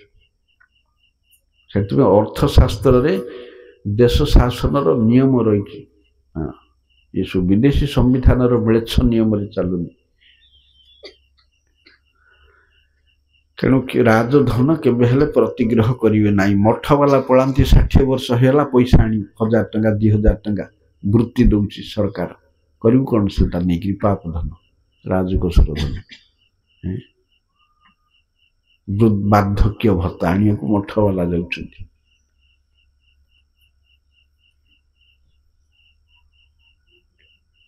ତେଣୁ ରାଜଧନରେ ଅର୍ଚନ ହବନି କେବେ ହେଲେ। ରାଜ ଅନ୍ନ ଖାଇକିରି ପରିବ ନାହିଁ। ଧୁଆ ନ ହୋଇଥିବା ଲୁଗା, ପରର ଲୁଗା, ଅଶୁଦ୍ଧି ଅବସ୍ଥାରେ ମନ୍ଦିରରେ ପ୍ରବେଶ କରିବ ନାହିଁ। ଶବ ଦର୍ଶନ କରି, କାପାଳିକ ଦର୍ଶନ କରି ଉଚ୍ଛିଷ୍ଟ ହତରେ ମନ୍ଦିର ପ୍ରବେଶ ନିଷିଦ୍ଧ। ଅଶୁଚି ଅବସ୍ଥାରେ କେତେ ଲୋକ କ'ଣ କରନ୍ତି ନା, କିଏ ମରିଥିଲେ କ'ଣ କରିଥିଲେ, ମନ୍ଦିର ପ୍ରବେଶ ନ କଲେ ମଧ୍ୟ ପାଖକୁ ପଳେଇ ଆସିବେ, ବାହାରେ ରହିକି ଦର୍ଶନ କରିଦେ। ଆମେ ବାହାରେ ରହି ଦର୍ଶନ କରିଦେଲେ ବିଗ୍ରହ ଆଗକୁ ଆଇପାରିବନି। ବାହାରେ ଦର୍ଶନ କଲ କୁଆଡ଼ୁ? ଯେହେତୁ ଏ ପ୍ରକାର ଦ୍ୱାର କରିଛ, ଅବୈଧ ଦ୍ୱାର। ଦ୍ୱାରଟା ଯଦି ଫ୍ରଣ୍ଟଟା କ୍ଲୋଜ ହେଇଥାନ୍ତା, କୁଆଡ଼େ ସିଏ ଆଇବ ଦର୍ଶନ କରିବ? ସାଇଡ୍ ପଟେ ତ ମନ ଆଇପାରିବନି। ତେଣୁ ମନ୍ଦିର ପ୍ରାଙ୍ଗଣ ଭିତରେ ପ୍ରବେଶ କରିବାକୁ ନିଷିଦ୍ଧ। ଅଶୁଚି ବ୍ୟକ୍ତିକୁ ସ୍ପର୍ଶ କଲେ ତୈଳାକ୍ତ ହେଇ, ଏହିପରି ଅନେକ ସବୁ ରହିଛି ନିୟମ। ଏହିପରି ଗୃହସ୍ଥ ଅପରାଧ ମୁକ୍ତ ହେଇ ନିଜର ଉପାର୍ଜିତ ଧନରେ କରିବେ। ଆଚ୍ଛା, ଗୋଟେ ଗୃହସ୍ଥ ମନ୍ଦିର କଲା, ସେ ଦାନ ଗ୍ରହଣ କରିପାରିବନି। ଠାକୁରଙ୍କ ପାଇଁ ଦିଅ, ସବୁ ତ ଠାକୁରଙ୍କ ପାଇଁ ନାହିଁ। ମନ୍ଦିରଟା କରିଛି ତ୍ୟାଗୀ ପାଇଁ, ତ୍ୟାଗୀ ଦାନ ଗ୍ରହଣ କରିପାରିବ। ଗୁରୁଦେବ ମନ୍ଦିର କଲେ, ଯେହେତୁ ଗୁରୁଦେବ ସନ୍ନ୍ୟାସୀ, ମଠ ମନ୍ଦିର କଲେ ଦାନରେ ଚଳିବ। ରଜା ମହାରାଜ ମାନେ କରିଛନ୍ତି, ଧନପତି ମାନେ କରିଛନ୍ତି, ଶିଳ୍ପପତି ମାନେ କରିଛନ୍ତି। ଯେହେତୁ କାହିଁକି କରିଛନ୍ତି? ନିଜର ପଇସା ଅଛି ବୋଲି। ତେଣୁ ସ୍ୱ ଉପାର୍ଜିତ ଶୁକ୍ଳ ବିତ୍ତରେ, ଶୁକ୍ଳ ବିତ୍ତ ହ୍ୱାଇଟ୍ ମନି, ହ୍ୱାଇଟ୍ ମନିରେ ଚଳେଇବେ। ପାରୁ ପର୍ଯ୍ୟନ୍ତ ଯେତିକି ହେଉଛି, ଶାଗ ଟିକେ ହଉ, ପାଣି ଟୋପେ ହଉ, ଭଗବାନ ତ କହୁଛନ୍ତି ପତ୍ରଂ ପୁଷ୍ପଂ ଫଳନ୍ତ ଦାନ ଗ୍ରହଣ କରିପାରିବେ ନାହିଁ। ଗୃହସ୍ଥ ବ୍ୟକ୍ତି ଯଦି ମନ୍ଦିର କରନ୍ତି, ଯଦି କିଏ କ'ଣ ଦେଲା, ଭୋଗ ନିଏ, ନେଇଯା ଧରି ତୋର ପଳା। ହୋଟେଲ ଜିନିଷ, ମିଠା ଫିଠା, ଶୁଖିଲା ଦ୍ରବ୍ୟ କିଛି ମନ୍ଦିର ପ୍ରବେଶ ନିଷିଦ୍ଧ। ଯେହେତୁ ଅଶୁଚି ପ୍ରସ୍ତୁତ, ଅଶୁଦ୍ଧ ଲୋକ ଦ୍ୱାରା। ନିଜେ ଯେତିକି ରାନ୍ଧିବେ, ସୁଖା ରୁଖା ଖଡ଼ା ଯାହା କିଛି ଠାକୁରଙ୍କୁ ଦେବେ। ଠାକୁର ସେତିକି ଭକ୍ତିରେ ଦେଲେ, ଶୁଦ୍ଧରେ ଦେଲେ ସନ୍ତୁଷ୍ଟ। ଅଶୁଦ୍ଧ, ଅପବିତ୍ର 56 ଭୋଗରେ ଠାକୁରଙ୍କର ପ୍ରୀତି ନାହିଁ। ତେଣୁ ଏହିପରି ଭାବରେ ସବୁବେଳେ ଶୁଦ୍ଧ ଅପରାଧ ମୁକ୍ତ ହେଇକରି ମନ୍ଦିର ଚଳେଇବେ, ନହେଲେ ଅପରାଧ। ଗୋଟିଏ ପିଲାଟେ ଯଦି ବାଲି ଖେଳରେ ବିଷ୍ଣୁ ମନ୍ଦିର ତିଆରି କରିଛି, ବୈକୁଣ୍ଠ ପ୍ରାପ୍ତି ହବ।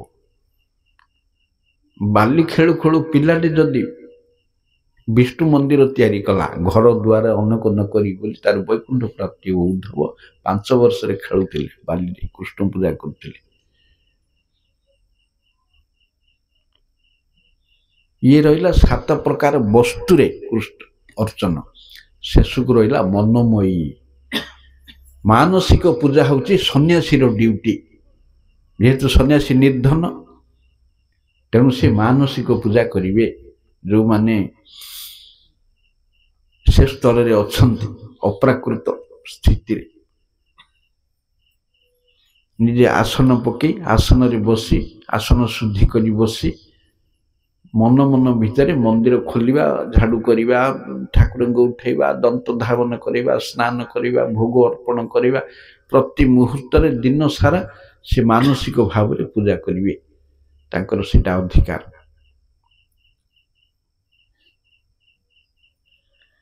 से ब्रह्मवैवर्त पुराण रे गोटे उदाहरण रही जे प्रतिष्ठानपुर गोदावरी कूल रे प्रतिष्ठानपुर बोली गोटे स्थान थिला सेठी गोटे दरिद्र ब्राह्मण थिला। सी इच्छा कले मध्य विष्णु सेवा करि पारे नाही जेहेतु तार निर्धन भारी दुख करे किंतु सी थरे सुनिला जे मानसिक अर्चन होउछि भक्त मानगुठु तेणु से मानसिक अर्चन करिके आनंद पाइला। प्रतिदिन से मानसिक भाव में भोग अर्पण करे जहाँ सब इच्छा हुए स्नान शौच सब खाली आसन रे बसिक मन रे घंटी बाड़ी मन रे सब मन रे करे। त्यागी व्यक्ति माने दिन सारा मानसिक अर्चन करें।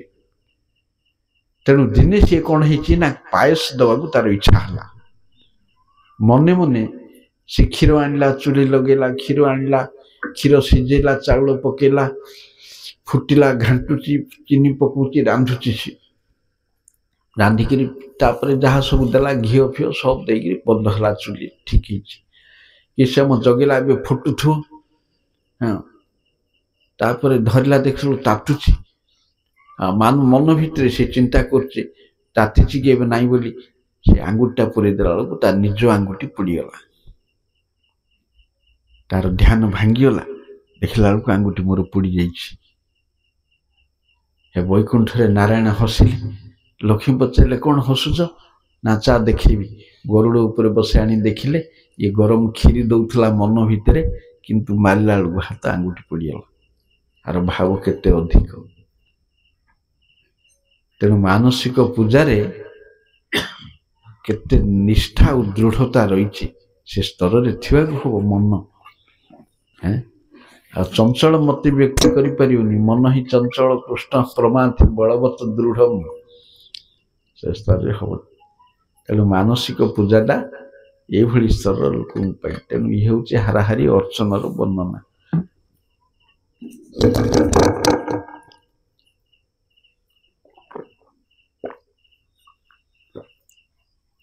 बंदन आउ गोटे अंग हूँ बंदन वंदना करवा पाद पद्म को प्रणाम करवा बंदन रे होचंती अक्रूर वंदनाक्ष भक्ति रे होचंती अक्रूर भगवान पाद पद्म को चिंता करवा पाद पद्म वंदना करवा प्रणाम करवा एटा प्रणाम भगवान को जी थरे प्रणाम करे। अच्छा हाँ अर्चन रे आउ केते अछि ये जो अपराध गुड़ाक अच्छी अपराधर किमिति मुक्त हब जीव गोस्वामी कहते कली जुगरे विष्णु को संबंधी जेकोसी साधन कले अंतरे नाम कीर्तन करिवे नाम कीर्तन द्वारा पूर्व साधन रे जहाँ अपूर्ण थिवो जहाँ छिद्र थिवो जहाँ अपराध थिवो ताकू पूर्ण करिवे नाम। जेमिति अष्टम स्कंदरे शुक्राचार्य कहते सर्वं निश्छिद्रं करोति नाम संकीर्तनं तब सब जिनस को छिद्र शून्य करिवो नाम। आउ कौन शास्त्र अच्छी ना गीता शास्त्र जे गोटे अध्याय पाठ करे भगवान तार सेवा अपराध गुड़िक क्षमा दियंती जी विष्णु सहस्र नाम पाठ करे से गुड़िकर मुक्ति पाए जी उत्थान एकादशी कार्तिक शुक्ल एकादशी इर पर द्वादशी से द्वादशी जी तुलसी स्तव पाठ करे ये अपराधर मुक्ति पाए अर्चनाक्ष अपराधर यहीपरि अपराध प्रक्षालन निमित्त अनेक गुड़ी अच्छे किंतु सबू आमर हरिनाम। तेणु मु खाली हरिनाम करी अर्चन करी ना बोली गृहस्थर हेनी मु 3 लक्ष्य करते विधि बाध्य करती गपी गपी खाली कोटा कंप्लीट करिया गोटे शुष्क वैराग्य यार छाड़े अने अने कौन सी मत लक्ष्य हो पाठरे लिखाई बोले हेनी लक्ष्य सेमती नाम है भाया हबार अच्छे नाम भाया ଆଉ ଏତେ କରୁଛି ମୋର ଆଉ କିଛି ଦରକାର ନାହିଁ ଆमेर ସହିତ ଆପନେ ଆଛନ୍ ଶ୍ରୀହରି ଥିଓରି ପକେଇ ଦେଇକିରି ଠକି ଦେଇ ବେଲେ ହବନି ତେଣୁ ଗୃହୀ ମାତ୍ରେ ତାକୁ କଲେ ହିଁ ତାଙ୍କର ଚିତ୍ତ ଶୁଦ୍ଧ ହବ ନହେଲେ ହବନି ସେଥିପାଇଁ ହରିଭକ୍ତି ବିଳାସରେ କହିଛନ୍ତି ସମ୍ପୂର୍ଣ୍ଣ ହରିଭକ୍ତି ବିଳାସର 20ଟା ଯାକ ଅଧ୍ୟାୟ ବର୍ଣ୍ଣନା କଲା ପରେ ସେ ଲେଖିଛନ୍ତି ଐକାନ୍ତିକ ଭକ୍ତିର କିଛି ନାହିଁ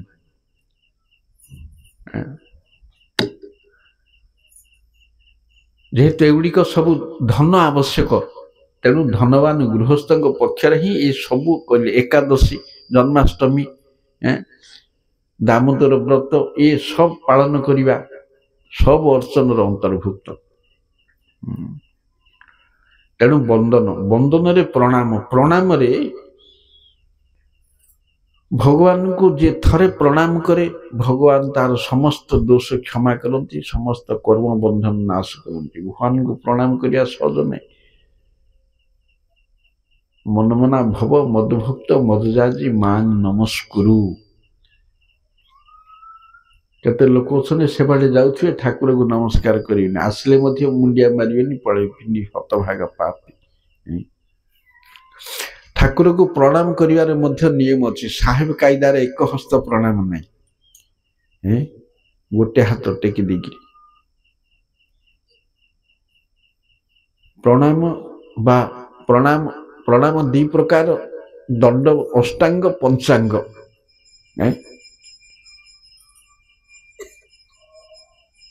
8ଟା ଅଙ୍ଗ ସହିତ ପୁରା ଶୋଇବେ ପ୍ରଣାମ ଆଣ୍ଠୁ ମାଡ଼ି କଲେ ଏଇଟା ପଞ୍ଚାଙ୍ଗ ଗର୍ଭଗୃହ ମନ୍ଦିର ଭିତରେ ପ୍ରଣାମ କରିପାରିବେ ନାହିଁ ଠାକୁରଙ୍କ ଅତି ନିକଟରେ ପ୍ରଣାମ କରିପାରିବେ ନାହିଁ ଠାକୁରଙ୍କର ଉଭୟ ପାର୍ଶ୍ୱରେ ପଛରେ ପ୍ରଣାମ କରିପାରିବେ ନାହିଁ ଠାକୁରଙ୍କୁ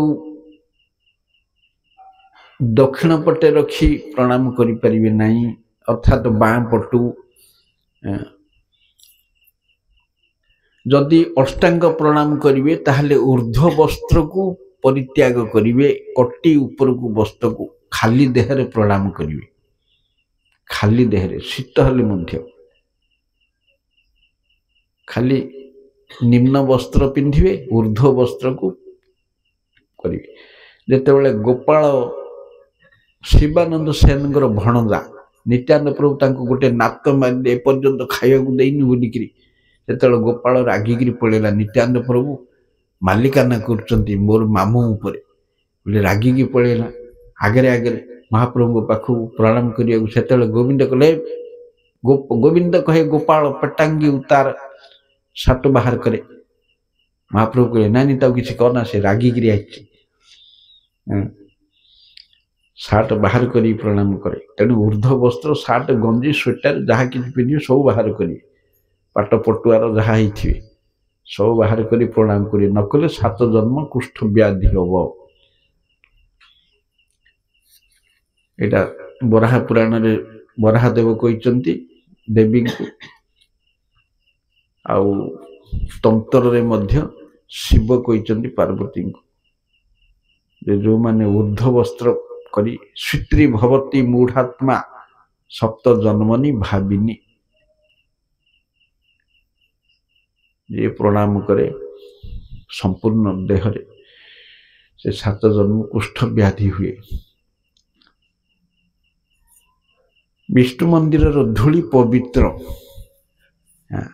ଏଟା ବାଲିଗୁଡ଼ା ଲାଗିଛି ଅମୁକ ସମୁକ ବୋଇଲେ ହବନି ଅକ୍ରୁର ତଳେ ଗଡ଼ିଲେ ଭଗବାନଙ୍କର ପାଦ ପଦ୍ମ ବୋଲିକିରି ବ୍ରଜ ଧୂଳି ଗାଈ ଯାଉଛି ଯୋଉ ଧୂଳି ଉଡୁଛି ସେ ଧୂଳି ପବିତ୍ର ଗାଈ ଖୁରାରେ ଉଡ଼ିବା ଧୂଳି ପିଲା ଦେହରେ ଲାଗିବା ଧୂଳି ଶିଶୁ ଦେହରେ ଗଡୁଛି ତା ଦେହର ଧୂଳି ପବିତ୍ର ଏଗୁଡ଼ାକ ସବୁ ପବିତ୍ର ତେଣୁ ବନ୍ଦନ ପ୍ରଣାମ ଏଇଭଳି କରିବେ ଭଗବାନଙ୍କୁ ପରିକ୍ରମା ଅଛି ଭିନ୍ନ ଭିନ୍ନ ପରିକ୍ରମା ଦେବଦେବୀଙ୍କ ଅଛି ଭଗବାନଙ୍କୁ 3 ଥର ସାଧାରଣତଃ ଅଛି 4 ଥର ଅଛି 4 ଥର ବୋଲି କୁହାଯାଇଛି ପ୍ରଣାମ କରି ଠାକୁରଙ୍କୁ ଦକ୍ଷିଣ ପଟେ ରଖିକିରି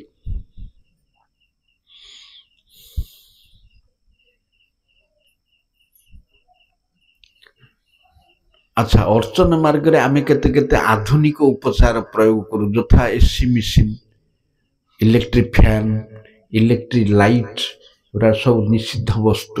ଅର୍ଚ୍ଚନ ପାଇଁ ଏଗୁଡ଼ା ସବୁ ନିଷିଦ୍ଧ ବସ୍ତୁ।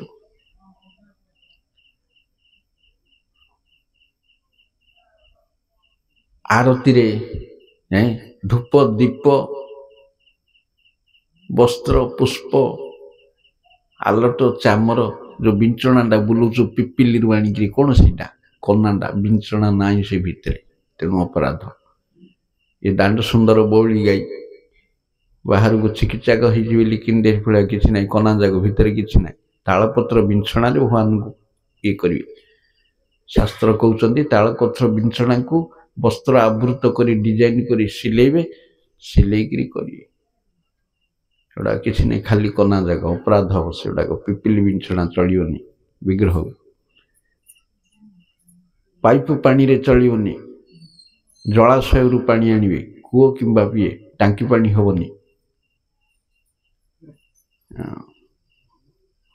ଟାଙ୍କି ପାଣି ହବନି।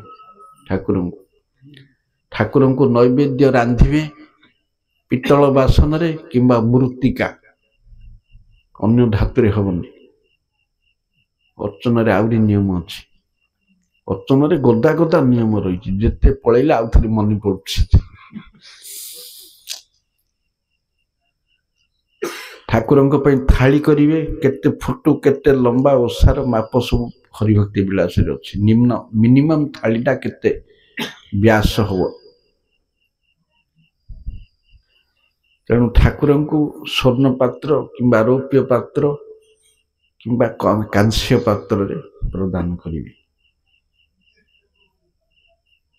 ରୋଷେଇ କରିବେ ପିତ୍ତଳରେ କିମ୍ବା ମାଟିରେ। ମାଟି ତ ଆଉ ଆଜିକାଲି କରିପାରିବନି, ମାଟି ସବୁଠୁ ବେଷ୍ଟ। ପିତ୍ତଳରେ ତ ଆହୁରି ଖଟା ରାନ୍ଧି ପାରିବନି, ମାଟିରେ ଖଟା ବି ହବ। ମାଟିରେ ଦହି କ୍ଷୀର ସିଝେଇଲେ ଭାରି ଟେଷ୍ଟ ଦହି କ୍ଷୀର, କିନ୍ତୁ ପ୍ରତିଦିନ ନୂଆ ନୂଆ କରିବାକୁ ହବ। ସେଇଟା ଆଉ ଧୋଇ ମାଜି ଚଳିବ ନାହିଁ, ଯେହେତୁ ମୃତ୍ତିକା ପାତ୍ର ଛିଦ୍ରଯୁକ୍ତ ହେତୁ ତେଲ ମସଲା ସବୁ ସେ ଛିଦ୍ର ଭିତରେ ପଶିଯିବ, ତାକୁ ସଫା କରିବ କେମିତି? ତେଣୁ ମୃତ୍ତିକା ପାତ୍ର ଥରେ ବ୍ୟବହାର ହେଲେ ସେ ପରିତ୍ୟକ୍ତ। ତେଣୁ ବର୍ତ୍ତମାନ ଆଉ ସେ ମୃତ୍ତିକା ପାତ୍ର ତିଆରି କରିବା ଜାତି ମଧ୍ୟ ଆଉ ସେ କାମ କରୁନାହାନ୍ତି, ସେ ସବୁ ଉଚ୍ଛେଦ ହେଇଗଲାଣି। ଆଉ କୁମ୍ଭକାର କାହିଁ, ସେ ହାଣ୍ଡି କିଏ କହୁଛି? ଶ୍ରୀମନ୍ଦିରକୁ ନିଅଣ୍ଟ ପଡ଼ିଲାଣି ମନ୍ଦିର ମାନଙ୍କୁ। ତେଣୁ ପୂର୍ବରୁ ମଧ୍ୟ ଆମର ପିତ୍ତଳ ସବୁ ମନ୍ଦିର ମାନଙ୍କରେ ହଉଥିଲା, ପିତ୍ତଳରେ ହିଁ କରିବେ। ଆଧୁନିକତାର ବର୍ଷବର୍ତ୍ତୀ ହେଇ ଖ୍ରୀଷ୍ଟିଆନ ଉଦ୍ଭାବିତ ଷ୍ଟିଲରେ ରାନ୍ଧିବେନି। ଷ୍ଟିଲରେ ରାନ୍ଧିକିରି ଗୌରବାନ, ସେ ହଉଛି ଲୁହା, ଆଇରନ୍ ଆଣ୍ଡ ଷ୍ଟିଲ, ସେ ଗୋଟେ ଜିନିଷ। ଲୁହାଟା ବିଶୁଦ୍ଧ ହେଲେ ଷ୍ଟିଲ। ଲୌହ ପାତ୍ରରେ ଭୋଜନ ହଉଛି ବିଷ୍ଠା ଭୋଜନ। ବିଷ୍ଠା ଭୋଜନ ପ୍ରମାଣ ମନୁସଂହିତା। ମନୁସଂହିତାର ବାକ୍ୟକୁ ହରିଭକ୍ତି ବିଳାସରେ ଇଏ ସ୍ୱୀକାର କଲେ, ଯେହେତୁ କର୍ମୀ ଜ୍ଞାନୀ ମାନବ ସମାଜ ମାତ୍ରେ ଲୌହ ପରିତ୍ୟକ୍ତ। ସମସ୍ତଙ୍କ ପାଇଁ କୌଣସି ଗୋଟେ ଚାମଚା ଡଙ୍କି ପିଠାପାତିଆ ହେଲେ ବ୍ୟବହାର ହେଇପାରିବନି, ସବୁ ପିତ୍ତଳରେ କରିବେ। ତେଣୁ ସିଏ ଯେ ପର୍ଯ୍ୟନ୍ତ ଷ୍ଟିଲରେ ସବୁ କରିବେ, ସେ ପର୍ଯ୍ୟନ୍ତ କୃଷ୍ଣ କ୍ଷୁଧାରେ ହିଁ ରହିବେ। କ୍ଷୁଧା ଉପବାସ କୃଷ୍ଣଙ୍କର। ଗ୍ଲାସ ଫ୍ଲାସ କିଛି ନାହିଁ, ସବୁ ରୂପାରେ କରିବେ, ନହେଲେ ରୂପା ଥାଳିରେ କରିଦେଇବେ। ଖଟା ରାନ୍ଧିଲେ ଆୟୁର୍ବେଦ ଆହୁରି କହୁଛନ୍ତି, ଖଟାକୁ ଯଦି ଆଲୁମିନିୟମରେ ରାନ୍ଧିବ ସେ ପେଟ ପାଇଁ ଆହୁରି ଅସୁବିଧା। ଖଟାକୁ ଆଉ ଆଲୁମିନିୟମ ଛଡ଼ା ଆଉ କିଛି ନାହିଁ ରାନ୍ଧିବାକୁ। ଆଜିକାଲି ତ ସବୁ ପ୍ରେସର କୁକର। ଏହିପରି ସେଥିପାଇଁ ଅର୍ଚ୍ଚନାଙ୍ଗରେ ଏଇସବୁ ଥିବା ଯୋଗୁଁ କଳି ଯୁଗରେ ଅର୍ଚ୍ଚନା, ଦ୍ୱାପରେ ପରିଚର୍ଯ୍ୟାୟାଂ, ଦ୍ୱାପର ଯୁଗର ଧର୍ମ ହେଉଛି ଅର୍ଚ୍ଚନା। କଳିରେ ନାମ କୀର୍ତ୍ତନ କରାହେଇଛି। କଳେର 10 ସହସ୍ରାଣୀ ବିଷ୍ଣୁ ତିଷ୍ଠନ୍ତି ଭୂତଳେ। କଳି ଯୁଗରେ 10,000 ବର୍ଷ ପର୍ଯ୍ୟନ୍ତ ହିଁ ବିଷ୍ଣୁ ଅର୍ଚ୍ଚା ରୂପରେ ମେଦିନୀରେ ରହିବେ। 10,000 ବର୍ଷ ପରେ ମେଦିନୀ ପରିତ୍ୟାଗ କରିବେ, ତାପରେ ଅର୍ଚ୍ଚା ଉଠିଯିବ, ସେଇଠୁ ଖାଲି ନାମରେ ହିଁ ଚାଲିବ। भगवान नाम प्रचार करी पड़ी कलिजुगर तो वस्त्र शुद्धि ना जल शुद्धि ना मन शुद्धि ना किसी शुद्धि ना मन इच्छा फोपड़ा फोपड़ी करी पूजा चलती रोषे चलती जहाँ तो हूँ ठाकुर खाली खाऊ कि न खाऊ किए जाऊँ कौटे शुद्ध पूजा हो मठ ना मंदिर ना कौटे ना कि ना निज इच्छा खाद्य प्रस्तुति निज इच्छा अर्पण समय सीमा ना राघव पंडित एपरी 10 कोश जाई 10 गुण पैसा दे भल जिनस आणुथिले सेतिक नहीं आउरी शुद्धता केमती देख निजे रही सेवक आसिला कांथरे हाथ मारला पैडटा धरला जो पैडटा फोपाड़ा बोली कहीदेले लोके जीवा आसवा कर धूली कांथरे बाजी आम तले हाथ बाजिले धोइया प्रस्तुत ना कांथरे हाथ बाजू ता हाथ धुआ बोली कहली पैडटा छुईदेलु पैडटा धोईले हेन्ता पैडरे सेमती किसी ना पैडटा को फोपाड़ी देले कांथरे हाथ बाजिक पैडटा थोबार पैडटा को फोपाड़ी देले कृष्णकर कृष्णत्व जिते जान सेवा करने को जान कृष्ण कि प्रकार व्यक्ति किसी न जानी पथुटे नंदर पुओ हे टाउटरिया लंपट ये सब ज्ञान कले से शास्त्र पढ़िक हरि कथा शुद्ध साधु मुखर शुणिक कृष्ण को चिन्हते कृष्ण एत बड़ महान अर्जुन विश्वरूप देखा पर केते ये क्षमा मागिले आम मिसिक खाइचे पीचे अमुक होते एत महान एड़ बड़ व्यक्ति मुझे जापारी नी हाँ से भगवान को जाना हेल्ले ऐश्वर्य दिग प्रति सचेतन हम भगवान किपर व्यक्ति एत कौन खाऊे मु कौन देले आमठू ग्रहण करी कि नहीं सीधामा चूड़ा नहीं दे पारे से खाइबे कि न खाइबे हाँ जहाँ दे मु खाइबे जदि भक्ति आनीचु विदुर घर को गला बेलू किए ना स्त्री गाधे आउଛନ୍ତି से आणिक कदली देले जे एते तरतर भावग्रस्त होती से कदली जाक छड़ेला बेलू पड़ जाऊँ चोपा जाक दौरान से खाऊ केते जगार केते उदाहरण अच्छे भावग्रस्त नैवेद्य अर्पण रघुनंदन पुओ मुकुंद ये जिनिस केते जिनिस पड़ी आलोचना करिया ये प्रहलाद चरित्र 7 दिन सर 7 मास लगे भी सरियनी गोटे गोटे जिनिस केते बाहर जिनिस अनंत हरि कथा खाली नवधा भक्ति 9 मास पड़े आमर गौड़ीय पत्रिकार बाहर थिला स्मरण ये सब नवधा भक्ति गोटे गोटे भक्ति अंग प्रकाश कर बड़ बड़ पृष्ठार 5-7 पृष्ठा कि 50 पृष्ठा नवधा भक्ति आगा जाइए टिके अक्षर से गुड़ाक समाज रे रत्न गौड़ीय मठर पत्रिका नदिया प्रकाश गौड़ीय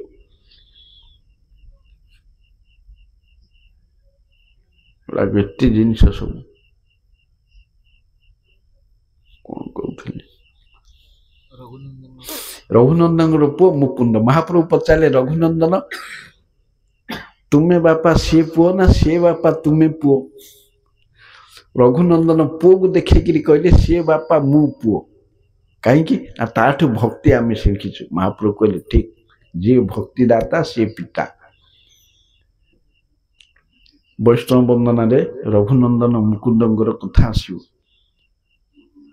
हेले मुकुंद थरे रोषे करी बाहर को गले पुओ को कहले ठाकुर को उपवास रखिबुन भोग देबु ठाकुर को उपवास रखिबुन मु बाहर को जाऊँगी डेरी हो आइला रघुनंदन भोग देले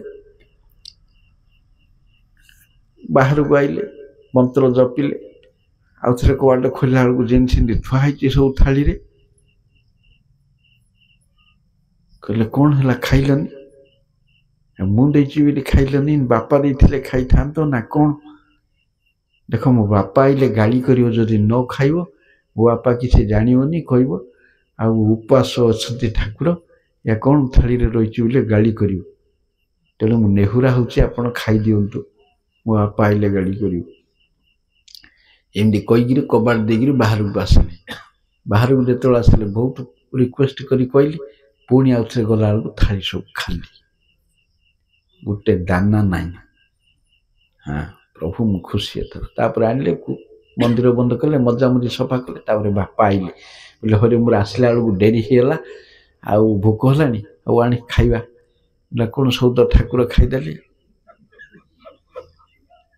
अरे कौन ठाकुर खाईदे कौन एमती कौन भोक है खाईदेलु कि हौ जा खाइलु तो खाइलु आ भोग नाई परा मु खाइनी भोकरे अच्छे। हाँ विश्वास करें ये स्वप्न ना सत्य से परीक्षा करने पुणी आउ थे काली से काम कले किसी काम ना रोषे कले बोले बाहर को जाऊँगी बोली लुचिकी रही पिला को कहले भोग दऊ से सेमती भोग देला से दिन गोटे लड्डू दिखाई ठाकुर को भोग दिखाई कबाड़ दे सी गला मन जपिकी ये लुचिकी रही थे साइड झरकार देखिले ठाकुर गोटे लड्डू खाऊं से सांगे सांगे आगू आसी जमी खोलिले ठाकुर रहीगले से विग्रह 500 वर्ष है अधा लुड़ी अच्छा बुझल एमती किए कर काठ पत्थर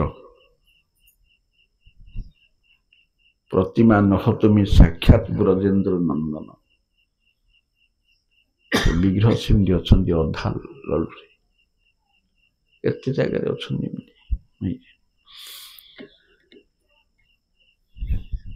हेले बंदन ये भाया प्रणाम करिवे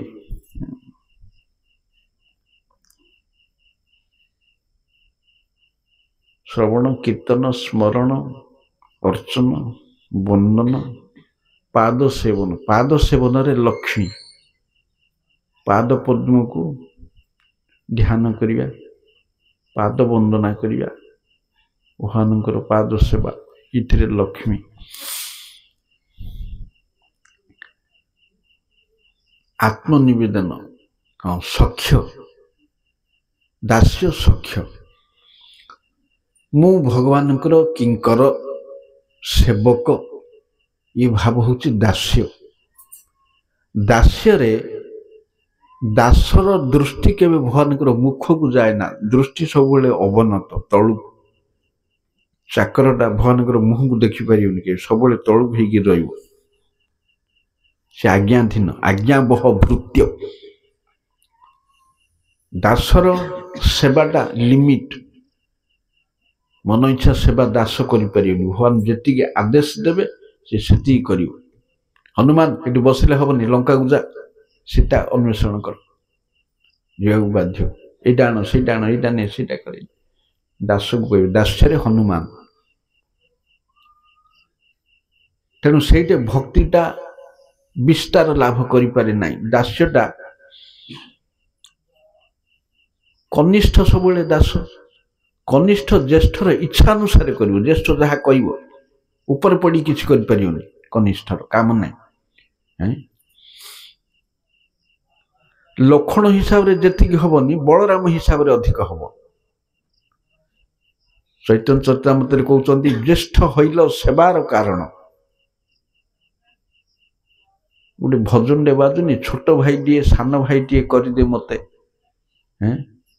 गोटे गीतटे बाजु भजन डे शुणना रेकर्ड रे कौन से सान भाई टे कर दियो सान भाई हेले मु सेवा करी मूर्ख लेखक लक्षण रघुपति सेवा करें सी जहाँ कहे से बलदेव हेले खाइबी खा गुडे मुडे कर खुआ बापा खुला पूरा गेंजिकी जेहेतु सी बड़ मानिया को बाध्य फोर्स कर सान कर फोर्स अधिकार ना तेणु दास्य सेवाटा लिमिट दास्य दास भाव दास्य अति आनंद दे पारिनी ता ऊपर को जदि करने चाहिए समस्त स्तर में रही सेम स्टाटस सखा हबी सख्य भाव ता ऊपर को सखा ए सख्य हूँ दी प्रकार गोटे हूँ विधि सखा आ गोटे हूँ राग सखा भगवान को जो पांचटा रसरे सेवा करा शांत दास्य सख्य बात्सल्य माधुर्य ये पंचरसरे एकमात्र कृष्ण पूज्य आउ समस्त आउ अनेशत विग्रह सब 2.5 रस ये जड़े आज्ञा पंचरस ब्रजेन्द्र नंदन वासुदेव अढ़ई रघुपति अढ़ई नारायण आउर अनंत कोटि रूप सबू अढ़ई रस सखाटा दी भाग होइछि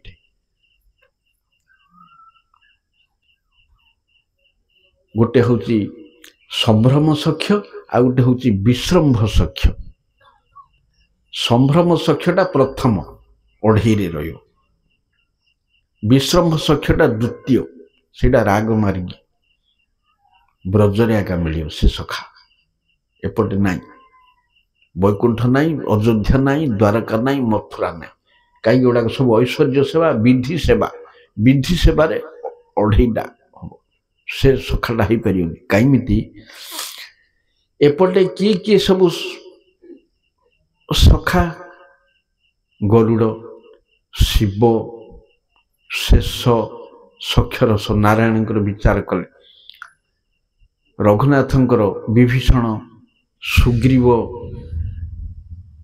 श्रृंगबेरपुर गुह शबर राज वासुदेवंकर अर्जुन श्रीदामा क्लासमेट एमाने सब एपटे ऐश्वर्य सखा एमाने प्रथम स्टेज सखा एमाने सख्यरस हेले सुधा कांधरे हाथ पकार शक्ति नहीं कार किए कौन आनी पाटे माड़िक सखा खा शक्ति नहीं एटा भय मिश्रित सख्य तेणु या ना गौरव सख्य गुरु गौरव है गुरु बुद्धि ये अच्छी पुलिस पुओ पियनर पुओ स्कूल पाठ पढ़ले खांदे हाथ पकड़ पुलिस पुओ सी कलेक्टर पुओ पढ़ुची गोटे क्लर्कर पुओ पढ़ुची सामान कि तार स्टाटस अलग गोटे क्लास हेले जमीती सेमती भगवान कांधरे हाथ पकड़ किए ना से सख्य भय मिश्रित सख्य तेणु विश्वरूप देखिबारु अर्जुन सख्य रस शिथिल हो गला सखा बोली भाभी समस्त विश्वरूप देखिबारु शिथिल हो गला कहीं दी थर विश्वरूप देखिक जशोदांकर तो हैनी हाँ से गर्भजात पुत्र ये कौन देखू कौन हो किस देखु देखु जशोदानंद निजर आत्मज बोली ही भावुले से जिनस सेमती से राग मार्ग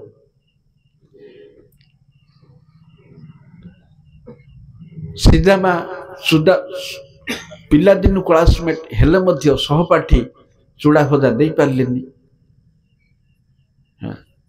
मागिले सुग्रीव विभीषण से भय अच्छी सब से तेणु से गुड़ाक सब हूँ गौरव सख्य भय मिश्रित सख्य एपटे हूँ राग मार्गर सख्य विश्रम्भ एमाने कौन करती ना कृष्णकर शोला बेलू बण निजर गोड़ कृष्णकर गोड़ उपरे रखी शुंती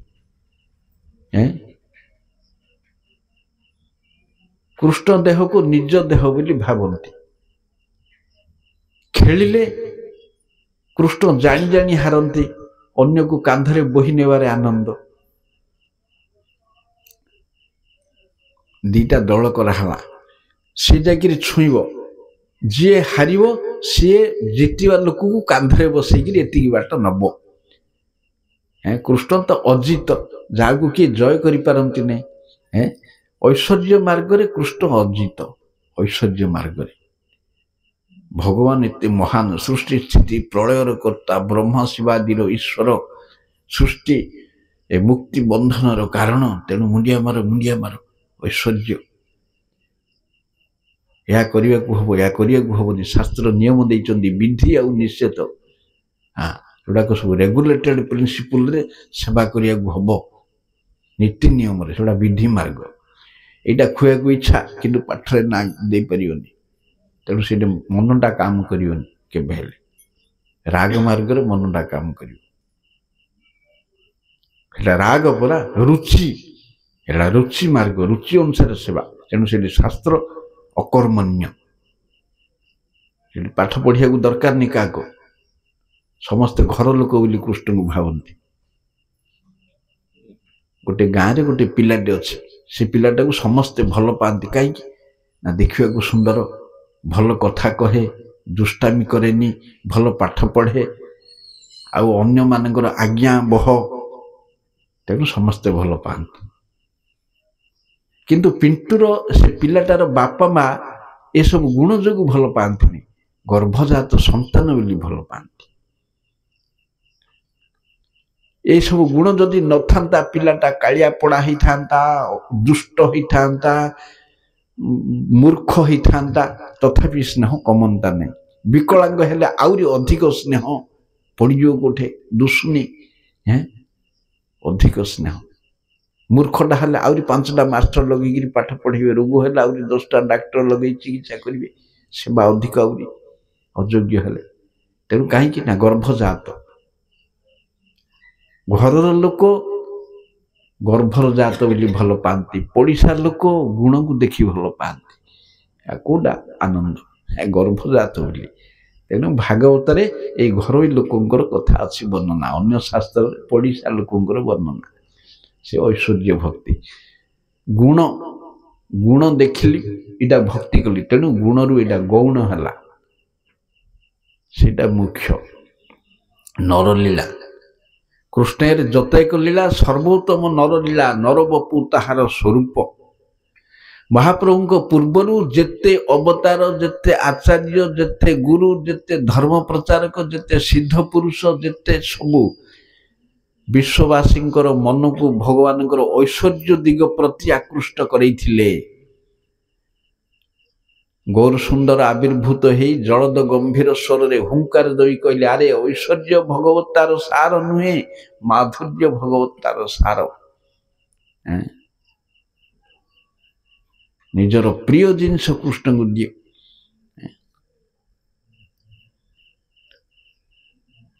तेणु एपटे सख्यटा कांधरे बसिकी नेबे सी हार कृष्ण ताकू कांधरे बसिकी नेबे निर्बारे आनंद सेपटे बसी पारे हैं भगवान के भेले कांधरे सी हाथ पकई पार तब कांधरे बसइबे भल कथा ये एमितिया सखा शुद्ध सखे सखा करे स्कंधे आरोहण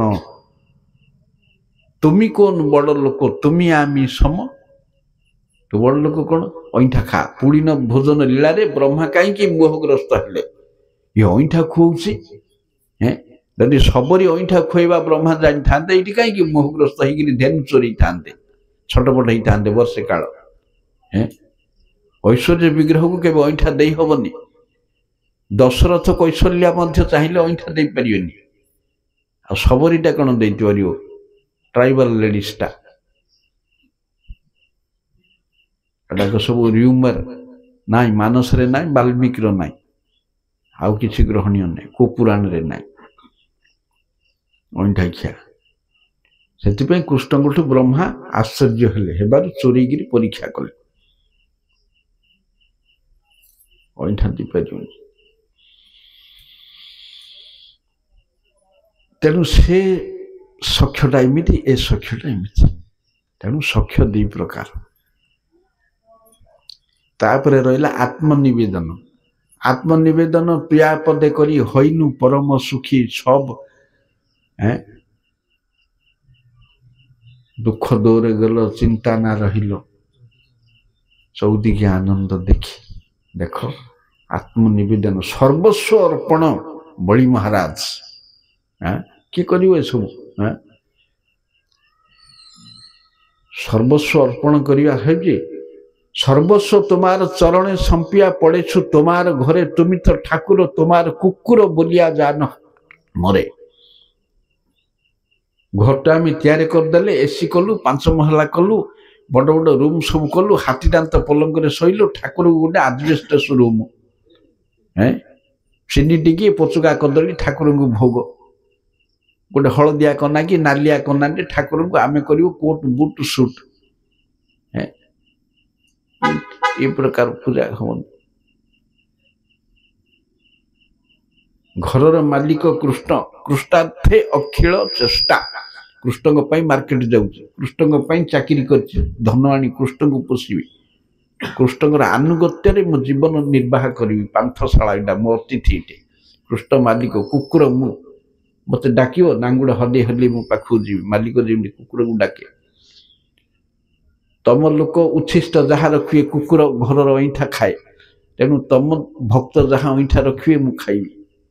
ତବ ନିଜ ଜନ ପ୍ରସାଦ ସେବିଆ। ପ୍ରତିପ ଜନରେ ଆସିତେ ନା ଦିବ ରାଖିବ ଗାଡ଼ରେ ପାରେ। କୁକୁରଟା ଯେମିତି ବିପରୀତ ଲୋକ ବିମୁଖ ମାଲିକର ବିରୁଦ୍ଧ ଲୋକକୁ ପୁରୀ ଦିଏନି, ସେମିତି ବିରୁଦ୍ଧ ଲୋକକୁ ଆସିବାକୁ ଅନୁମତି ଦେବିନି ନା ତୁମ ଘରକୁ। ମନ୍ଦିରରେ ଅଭକ୍ତକୁ ପୁରିବାକୁ ହବନି, କାହିଁକିନା ଅଭକ୍ତକୁ ଦେଖି କୃଷ୍ଣ ସନ୍ତୁଷ୍ଟ ହେବେନି।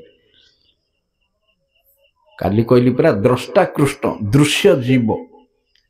ସିଏ କୃପା ଦୃଷ୍ଟିରେ ଆମକୁ ଅନେଇଲେ ଆମର ମଙ୍ଗଳ ହବ। ଆମେ କେତେ ମୋବାଇଲରେ ଫଟୋ ଉଠେଇକିରି 10ଟା 100 ଚକ୍ଷୁରେ ଇନ୍ଦ୍ର ଭଳିଆ 1000 ଚକ୍ଷୁରେ ଦେଖିଲେ ମଧ୍ୟ ଆମର ଚକ୍ଷୁକୁ ସେ ଦୃଷ୍ଟିଗୋଚର ହେବେ ନାହିଁ କେବେ ହେଲେ। ରାଜା ଉପରିଚର ବସୁ ଗୋଟେ ଯଜ୍ଞ କଲେ, ବୃହସ୍ପତିକି ପୁରୋହିତ କରାଇଲେ। ଭଗବାନ ପ୍ରକଟ ହେଲେ, ରାଜା ଦେଖିଲେ, ପୁରୋହିତ ବିଶ୍ୱରୂପ ବୃହସ୍ପତି ଦେଖିପାରିଲେନି। ବୃହସ୍ପତି କହୁଛନ୍ତି କାହିଁ ଭଗବାନ ପ୍ରକଟ ହେଇନାହାନ୍ତି? ରାଜା କହିଲେ ହେଇଠି ମୁଁ ଦେଖୁଛି, ତମେ ଦେଖିପାରିବନି। ତାକୁ ଦୃଶ୍ୟ ଆଙ୍କୁ ଅଦୃଶ୍ୟ। ବଂଶୀ ବାଜୁଛି, ଗୋପୀଙ୍କି ଡାକୁଛନ୍ତି, ପାର୍ଟିକୁଲାର ଗୋପୀ ଆଗ ଶୁଣିପାରିବ, ତା ଘରର କିଏ ମେମ୍ବର ଶୁଣିପାରିବନି, ତା କାନକୁ ଶୁଭିବନି। ଯୋଉଟା ଭଗବାନ ଚାହିଁବେ ସେଇଟା ହବ, ତାଙ୍କ ଇଚ୍ଛା ବିରୁଦ୍ଧରେ କିଛି ହବନି।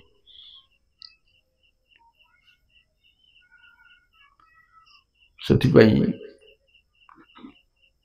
ପ୍ରତିପ ଜନରେ ଆସିତେ ନା ଦିବ।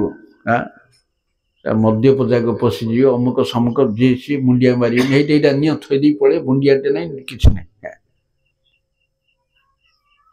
ଇଆଡ଼େ ବୋଲା ବେଳକୁ ହମ ହିନ୍ଦୁ ହେ, मेरा भारत महान, କିଛି ନାହିଁ। ବିଦେଶଠୁ ହୀନ।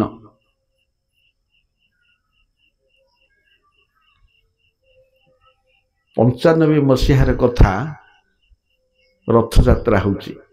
ସେତେବେଳକୁ ବହୁତ ଷ୍ଟଲ ସବୁ ଗୁଣ୍ଡିଚା ମନ୍ଦିର ଆଗରେ ପଡୁଥାଏ, ଆମେ ବି ପକଉଥାଉ। ଆମ ମଠକୁ ଗୋଟେ ଆମେରିକାନ ଭକ୍ତ ଆସେ, ଗୁରୁ ମହାଜନ ଶିଷ୍ୟ। ସେ ବାଟରେ ସାଇବାବା ଆମକୁ ସମୁକ ସବୁ ପଡ଼ିଛି। ସିଏ ବିଦେଶୀଟାକୁ ଭୁଲି କେତେ ପଇସା ଖସେଇ ବୋଲି ଭାଇଲା ସାଇବାବା ଭଗବାନ ପୁଟପତି ଝାମ୍ପୁରା ମୁଣ୍ଡା। ଏଇଟା କଣ ବୁଢ଼ାଟା? ଭଗବାନ ଫ୍ରେଶ ଇୟର୍ଥ 16 ବର୍ଷର ଚେହେରା ବୋଲି ଛି କରି ପଳେଇ ଆଇଲା। ଆମକୁ କହିଲା, ହଁ ପାଠ ପଢିଲୁ ବହିରୁ, 16 ବର୍ଷୀୟ ଚେହେରା ଭଗବାନଙ୍କର, ନିତ୍ୟ ନବକିଶୋର। ଏଇଟା କଣ ବୁଢ଼ାଟେ ଦେଖଉଛ ଭଗବାନ ବୋଲି? ସେ ବିଦେଶୀ ଲୋକ ହିଁ ସେତିକି ଜାଣିଲା, ଦେଶର ଲୋକ କିଛି ନାହିଁ। କୃଷ୍ଣ ଲମ୍ପଟ, ଚୂନ ଗୋଟେ ମାରିଦେବେ।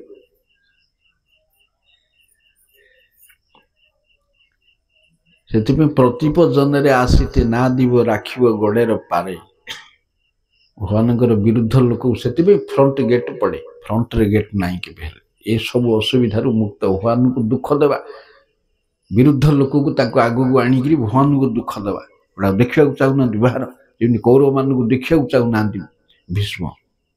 ଆଖି ଆଗରେ ଗଲେ ଆଇଲେ ଆଖି ବୁଜିଲେ, ସେମିତି ଭଗବାନ ତାଙ୍କ ଆଗକୁ ଗଲେ ଆଖି ବୁଜିଦେବେ, ଖାଲି ବାହାରକୁ ଦେଖାଯିବ, ଦେଖିବାକୁ ଆମକୁ ଚାହାନ୍ତି ନାହିଁ।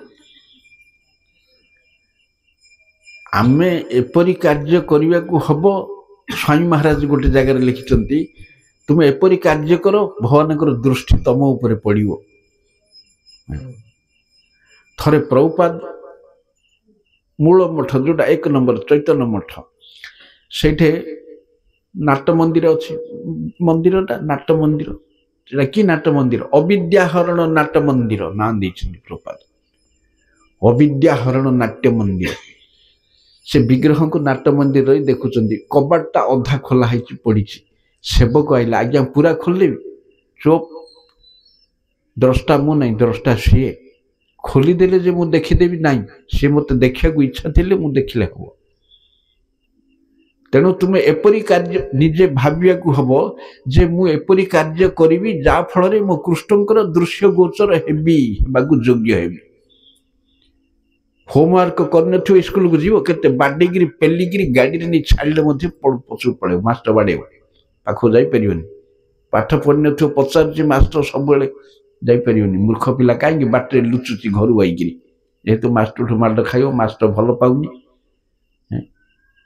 बापा कही एटा आने बापा आइले राति की कामटा अणा पारे आ बापा पाखु जापर से आगू पचारे आनलु ना नहीं कलु ना नहीं ए पढ़ुच धाई पढ़ुच कुआड़ मद पीक चोर कर ठकिक आई धाई पढ़ुच आगू पाठ पत्र सी छेचिदेव धरिक जम लोक पठेदेव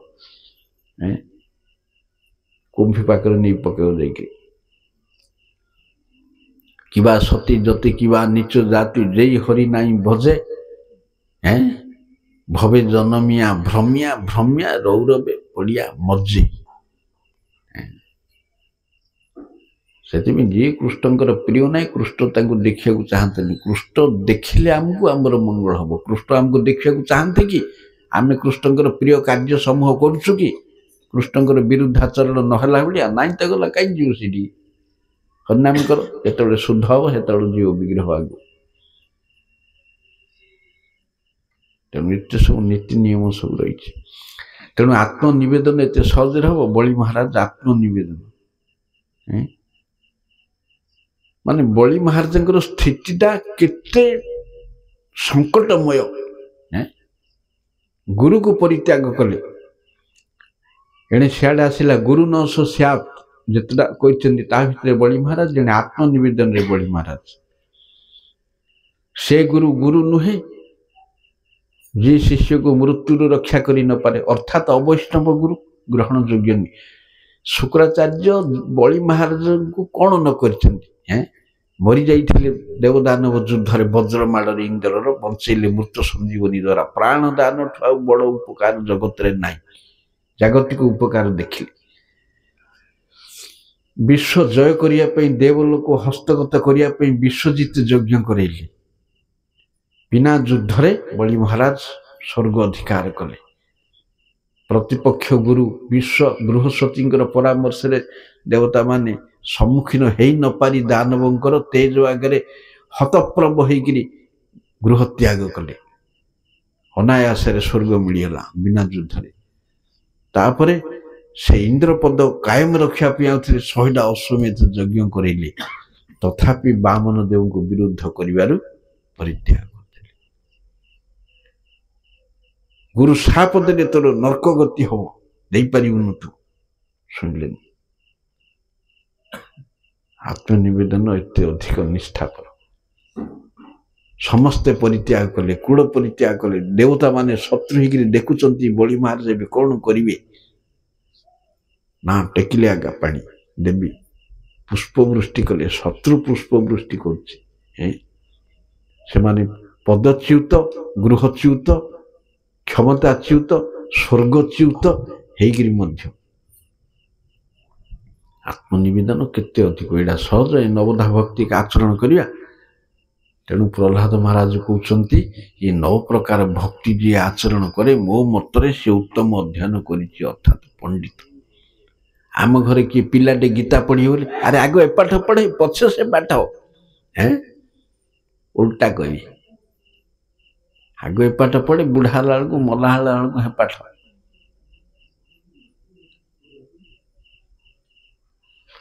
तेणु तन्मन्ये धीतमुत्तम यहीपरि नवदा भक्तिर कथा जो कहले हिरण्यकश्यप रागिला से असुर मान कहला अरे तुम्हें सब की काम कल आपको सब गुड़ा कि शिक्षा देच नाई आज्ञा आम ये शिक्षा देनु कि परठू शिक्षा नहीं अरे जदि तू तुम गुरु ठारू शिक्षा न पाइचु तेबे एगुड़ा कोठू पाइलु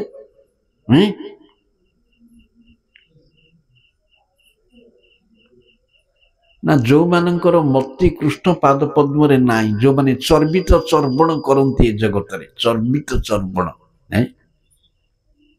से मानकर मति के हेले कृष्ण आड़ धावित हो पारे यहाँ मोर मति स्वाभाविक बापा को कहते निज द्वारा पर द्वारा किंबा उभय द्वारा हो पारे ना निज घर रक्त संपर्क लोक हरिभजन कराइले करियो किए कर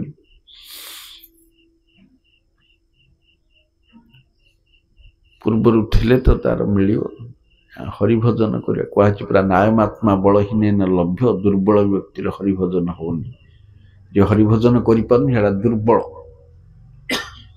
ଦୁର୍ବଳ ଆତ୍ମା। ତେଣୁ এই ଜଗତରେ ଯେଉଁମାନେ ଯାଆନ୍ତି ନତେ ବିଦୁ ସ୍ୱାର୍ଥ ଗତିମ୍ ହି ବିଷ୍ଣୁ, ତାଙ୍କର ସ୍ୱାର୍ଥ ଗତି ବିଷ୍ଣୁ ବୋଲି ଜାଣିପାରନ୍ତି ନାହିଁ। ଏ ଜଗତରେ ଅନ୍ଧ ରୂପୀ ନେତା ଗୁରୁମାନଙ୍କୁ ଆଶ୍ରୟ କରି ଅନ୍ଧ ଭଳିଆ ଖାତରେ ପଡ଼ନ୍ତି। ଅନ୍ଧକୁ କଲେ ଅନୁଗତ, ଅନ୍ଧ ଦେଶ ନ ପଡ଼େ ଖାତ। ଅନ୍ଧମାନଙ୍କୁ ଅନୁଗତ କରି ଚର୍ବିତ ଚର୍ବଣ ବ୍ୟକ୍ତି କୃଷ୍ଣ ବିମୁଖ ବ୍ୟକ୍ତିଙ୍କର ଏଇଭଳି ଦଶା ହୁଏ। ତେଣୁ ଏସବୁ ଯେତେବେଳେ କହିକିରି ମୌନ ହେଲେ, ସେ ତାଙ୍କର କୋଳରୁ ନେଇ ତଳକୁ କଚାଡ଼ି ଦେଲା ସେ ପିଲାକୁ। 5 ବର୍ଷର ପିଲାକୁ କୋଳରୁ ଉଠେଇ ଫୋପାଡ଼ି ଦେଲା। ସେଇଠୁ କହିଲା, ନିଅ ଏହାକୁ ଯାହା ଇଚ୍ଛା ଦଣ୍ଡ ଦିଅ, ଇଏ ଆଉ ବଞ୍ଚିବା ଯୋଗ୍ୟ ନାହିଁ, ଇଏ କୁଳାଙ୍ଗାର। ଯେପରି କୌଣସି ଔଷଧ ବୃକ୍ଷ ଦୂର ବଣରେ ଜାତ ହେଲେ ମଧ୍ୟ ତାକୁ ସଂରକ୍ଷିତ କରି ରଖାଯାଏ। ଏଇଟା ଭଲ ଗଛଟା କେମିତି ରହିବ ପାଣି ଦେଇକି। ନିଜ ବଗିଚାରେ ଯଦି ବିଷାକ୍ତ ଗଛ ଅଛି ତାକୁ ଉପାଡ଼ିକିରି ଫିଙ୍ଗାଯାଏ। ଧାନ ଗଦାରୁ ବାଳୁଙ୍ଗାକୁ ଉପାଡ଼ିକିରି ଫିଙ୍ଗାଯାଏ। ପରର ପିଲା ଗୁଣୀ ହେଲେ ମଧ୍ୟ ତାର ଗୁଣଗାନ କରାଯାଏ। ନିଜ ଦେହର ଅଙ୍ଗ ପ୍ରତ୍ୟଙ୍ଗ ଖରାପ ହେଲେ ଯେପରି କାଟିକିରି କଢ଼ାଯାଏ, ସେହିପରି ଇଏ କୁଳାଙ୍ଗାରକୁ ଏ କୂଳରୁ ନିର୍ବାସିତ କରିବା ପାଇଁ ୟାର ପ୍ରାଣନାଶ କର। ଏ ବଞ୍ଚିବା ଦରକାର ନାହିଁ। ଇଏ ଆମ ପ୍ରତି ପିତାମାତା ଦ୍ୱାରା ପରିପାଳିତ ହୋଇ ଯଦି ବିଶ୍ୱାସଘାତକ କରୁଛି, ଇଏ ତାର ପ୍ରଭୁ ବିଷ୍ଣୁଙ୍କ ପ୍ରତି ଯେ କାଲିକି ବିଶ୍ୱାସଘାତକ ନ କରିବ ବୋଲି କି ଗ୍ୟାରେଣ୍ଟି ଅଛି? ଏଗୁଡ଼ାକ ବିଶ୍ୱାସଘାତୀ। ତେଣୁ ଏମାନଙ୍କୁ ଏ କୂଳରୁ ବର୍ଜିତ କରି ପ୍ରାଣନାଶ କର। ଏହିପରି ଯେତେବେଳେ ଆଦେଶ ଦେଲା, ସେ ଭୟଙ୍କର ମୁଖ ବିଶିଷ୍ଟ, ଅଙ୍ଗ ପ୍ରତ୍ୟଙ୍ଗ ବିଶିଷ୍ଟ ଉଗ୍ର ରୂପୀ ରାକ୍ଷସ ମାନେ ପ୍ରହ୍ଲାଦକୁ ନେଇ ଭିନ୍ନ ସବୁ ଅସ୍ତ୍ର ଦ୍ୱାରା ଶୂଳ ପ୍ରୟୋଗ କଲେ। ପ୍ରୟୋଗ କରିକିରି 5 ବର୍ଷର ପିଲାର ମର୍ମ ସ୍ଥାନରେ ଆଘାତ କଲେ। ସବୁ କୋମଳ ସ୍ଥାନ ଯୋଉଗୁଡ଼ାକରେ ଅତି ପେଇନ୍ ହବ, ଏପରି ମର୍ମ ସ୍ଥାନରେ ଆଘାତ କରିକିରି ମାରିବାକୁ ଲାଗିଲେ। ପୁଣ୍ୟହୀନ ବ୍ୟକ୍ତିର କୌଣସି ଶୁଦ୍ଧ କାର୍ଯ୍ୟ ଯେପରି ସଫଳ ହୁଏ ନାହିଁ, ସେହିପରି ସେମାନଙ୍କର ଯେତେ ଅସ୍ତ୍ର ପ୍ରୟୋଗ ମଧ୍ୟ ସବୁ ନିଷ୍ଫଳ ହେଲା। ତାପରେ ସେମାନେ ଆସି ଠିଆ କରେଇଲେ, ଆଜ୍ଞା ହେଲାନି, ମରିଲାନି। ସେ ଚିନ୍ତା କଲେ। ତାପରେ ଭିନ୍ନ ଭିନ୍ନ ଉପାୟ ସବୁ ଅବଲମ୍ବନ କରିବାକୁ ଲାଗିଲେ ମରିବା ପାଇଁ। ହାତୀ ତଳେ ପକେଇବା। 5 ବର୍ଷର ପିଲା ହାତୀ ତଳେ, ସ୍ୱର୍ଗର ହାତୀ ସବୁ କେତେ ବଡ଼ ବଡ଼ ହାତୀ। ଇନ୍ଦ୍ରର ଐରାବତ ହାତୀ, 4ଟା ଦାନ୍ତ। ଇନ୍ଦ୍ର ବସିଲେ ଆଖିକି ଦୁଷ୍ୟନି, ଏତେ ବିରାଟ। ତାର ପାଦ ତଳେ ପକେଇଲେ, ମାରିପାରିଲେ ନାହିଁ। ପାତାଳ ଲୋକରେ 1000 1000 ଫଣା ବିଶିଷ୍ଟ ସର୍ପ ଗୋଟେ ବେରେଲରେ ବିଷ ଉଦ୍ଗିରଣ କରିବେ, ତଥାପି ସେ ସର୍ପ ଦଂଶନ କରି ମାରିପାରିଲେ ନାହିଁ। ମାସ ମାସ ଭୋକରେ ରଖିଲେ, ଆହାର ନ ଦେଇକିରି, ତଥାପି ମାରିପାରିଲେ ନାହିଁ। ବିଷାକ୍ତ ହଳାହଳ ବିଷରେ ଖାଦ୍ୟ ଦେଲେ, ତଥାପି ମାରିପାରିଲେ ନାହିଁ। ଭୟଙ୍କର ପଥର, ବଡ଼ ବଡ଼ ପଥର ଭିତରେ ନିଷ୍ପେଷିତ କରି ତାଙ୍କୁ ପେଶିଲେ, ତଥାପି ମାରିପାରିଲେ ନାହିଁ। ପର୍ବତ ଗୁହା ଭିତରେ ରଖିଲେ ଅନେକ କାଳ, ତଥାପି ମାରିପାରିଲେ ନାହିଁ। ପର୍ବତ ଉପରୁ ତାକୁ ତଳକୁ ପକେଇଲେ, ମାରିପାରିଲେ ନାହିଁ। ପାଣି ଭିତରେ ବୁଡ଼େଇକିରି ମାସ ମାସ ରଖିଲେ, ମାରିପାରିଲେ ନାହିଁ। ଅଗ୍ନି ଭିତରେ ପକେଇଲେ, ମାରିପାରିଲେ ନାହିଁ। କୌଣସି ଉପାୟରେ ତାକୁ ମାରିପାରିଲେ ନାହିଁ। ଯେତେବେଳେ ସମସ୍ତ ଉପାୟ ସବୁ ନିଷ୍ଫଳ ହେଲା, ସେତେବେଳେ ହିରଣ୍ୟକଶ୍ୟପର ଘୋର ଚିନ୍ତା ଆସିଲା। ଏ ପିଲାକୁ କେହି ଜଣେ ରକ୍ଷା କରୁଛି, ସେହି ବ୍ୟକ୍ତି ଦ୍ୱାରା ମୋର ମୃତ୍ୟୁ ହେଇପାରେ, ନ ହେଇପାରେ। ତେଣୁ କ'ଣ କରାଯିବ? ସିଏ ବର୍ତ୍ତମାନ ବ୍ରହ୍ମା ବିଷ୍ଣୁ ଶିବ ଏ ମୁଖ୍ୟ 3 ଦେବ ଛାଡ଼ି ସାରା ବ୍ରହ୍ମାଣ୍ଡ ତାର ଅଧୀନରେ, କିନ୍ତୁ ସିଏ 5 ବର୍ଷର ପିଲା ଅଧୀନରେ। 5 ବର୍ଷର ପିଲା ଆଗରେ ସିଏ ଥରିବାକୁ ଲାଗିଲା। ପ୍ରହ୍ଲାଦର ଚିଦ୍ବଳ ଅଛି ଅଧିକ, ଆର ଜଡ଼ ଶକ୍ତି ଅଛି ଅଧିକ। ଚିଦ୍ବଳରେ ସିଏ ବଳିୟାନ, ଆତ୍ମାର ବଳ ଅଛି। आत्मार बल पाखे देह मनर बल कि काम कर तेणु सी जेते सब कले हाँ थंडारे रखिले एति थंडा ये चंद्र अच्छे ये 16 लाख माइल जी आमको थंडा पड़ुची कौटू चंद्रमंडल ताले चंद्रमंडल कि थंडार स्थान हो जाम हो सब फ्रीज हो किए चंद्र को पड़ेगा हाँ एटा सब पागलर प्रलाप सूर्यमंडल भेद कले चंद्रमंडल को जो सूर्यमंडल भेद कर गैस हो पोड़ीगिरी सूर्य ये अच्छा 8 लाख माइल सूर्यंकर मंडल रु 8 लाख माइल चंद्रमंडल चंद्रमंडल सूर्य ठू दूर सूर्य ठू बड़ मध्य सूर्यमंडल ठू बड़ चंद्रमंडल चंद्रमंडल ठू बड़ राहुमंडल तेणु राहु सूर्य चंद्र को आवृत कर अधिक यही हिमरे रखिकी बरफ भितर ये आंटार्कटिका तुंद्रा साइबेरिया जापरि ग्रीनलैंड पृथ्वी एति जिनस अच्छी मनीष रही भारत में श्रीनगर लेह एगुड़ाक रहीपर ये खरा रखिकी ठंडारे मारी पारे यहीपरि चिंता करी जत उपाय विहीन हेले सेतेबेले से गुरु दुई जन कहले जे हे महाराज पिला छोट अच्छी बड़ हेले स्वभाव बदली जाइपारे तेणु सबुले ये बुद्धि चिरस्थायी रहिबो नहीं तेणु आपण चिंता करंतु नहीं तापरे आमर गुरुदेव शुक्राचार्य बाहर को जाइचंती आसिले कौन तार विचार करिवे तेणु से पर्यंत आकु नागफास रे बंधन करी रखा जाऊ यार तो बुद्धि भ्रम हो जाइए सी कहला हो जहा इच्छा ताहा कर्च कर तेणु ताकू पुणी आउ थे पाठशाला को पठेले से माने से भली आगा धर्म अर्थ काम शिक्षा देवाक लगिले साम दान दंड भेद ये इच्छा विरुद्ध रे खाली जाऊ थांती शुणु थांती इच्छा नहीं से ग्रहण करिया जहा विद्या मूल विद्या परा विद्या ये गर्भरू पाई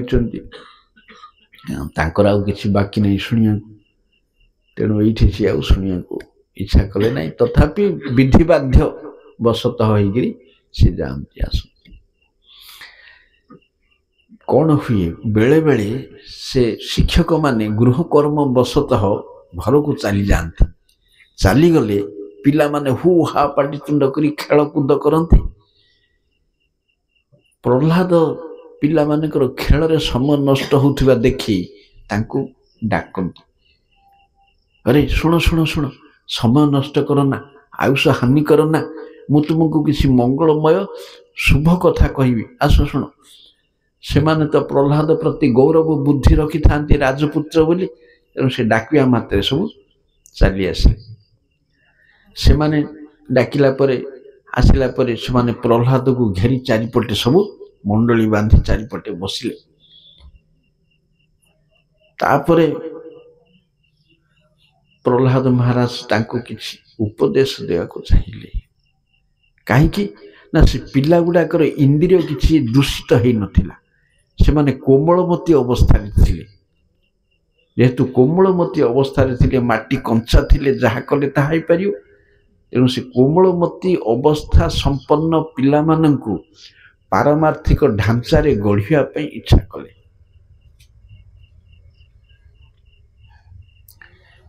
भारत भूमिते होइला मनुष्य जन्म जार जन्म सार्थक करी कर पर उपकार ता पर पर कहउचनी कोन पर उपकार डा जारे देख तारे कह कृष्ण उपदेश आमार आज्ञाय गुरु होया तार एई देश जागु तागु कृष्ण कथा कह कृष्ण कथा कही मो आज्ञा रे तुम गुरु हेगिरी उद्धार कर समस्त ए देश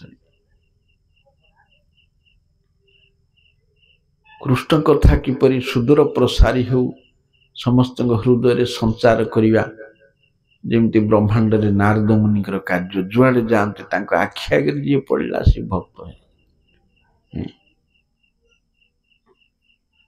सबुठ उपकार जे होची धन्य को धर्म प्राण करिबा कृष्ण चेतनारे अनुप्राणित करिबा बद्ध जीव को भक्ति दिग को आनिबा एटा होची परोपकार मुख्य कहीं एतिके हिगला तार सब हो जिवो सब समस्यार समाधान होची एकमात्र भक्ति आज कृष्ण विमुखता दोष रे जीवर संसार प्राप्ति हिची मायार जते सबु ताड़ना लांछना जीव भोग कर कहीं कृष्ण विमुख दोष आम तो अमृतस्य पुत्राहा आमे भगवान संतान आम कहीं पड़ी था माया कबल जेहेतु भोग बुद्धि कलु कर्ता मनोभाव कलु से कारण आसिक जगत पड़ल ये जगत आमर किसी काम ना ये जगत आमर किसी पाइबार ना ये जगत सहित आमर संबंध ना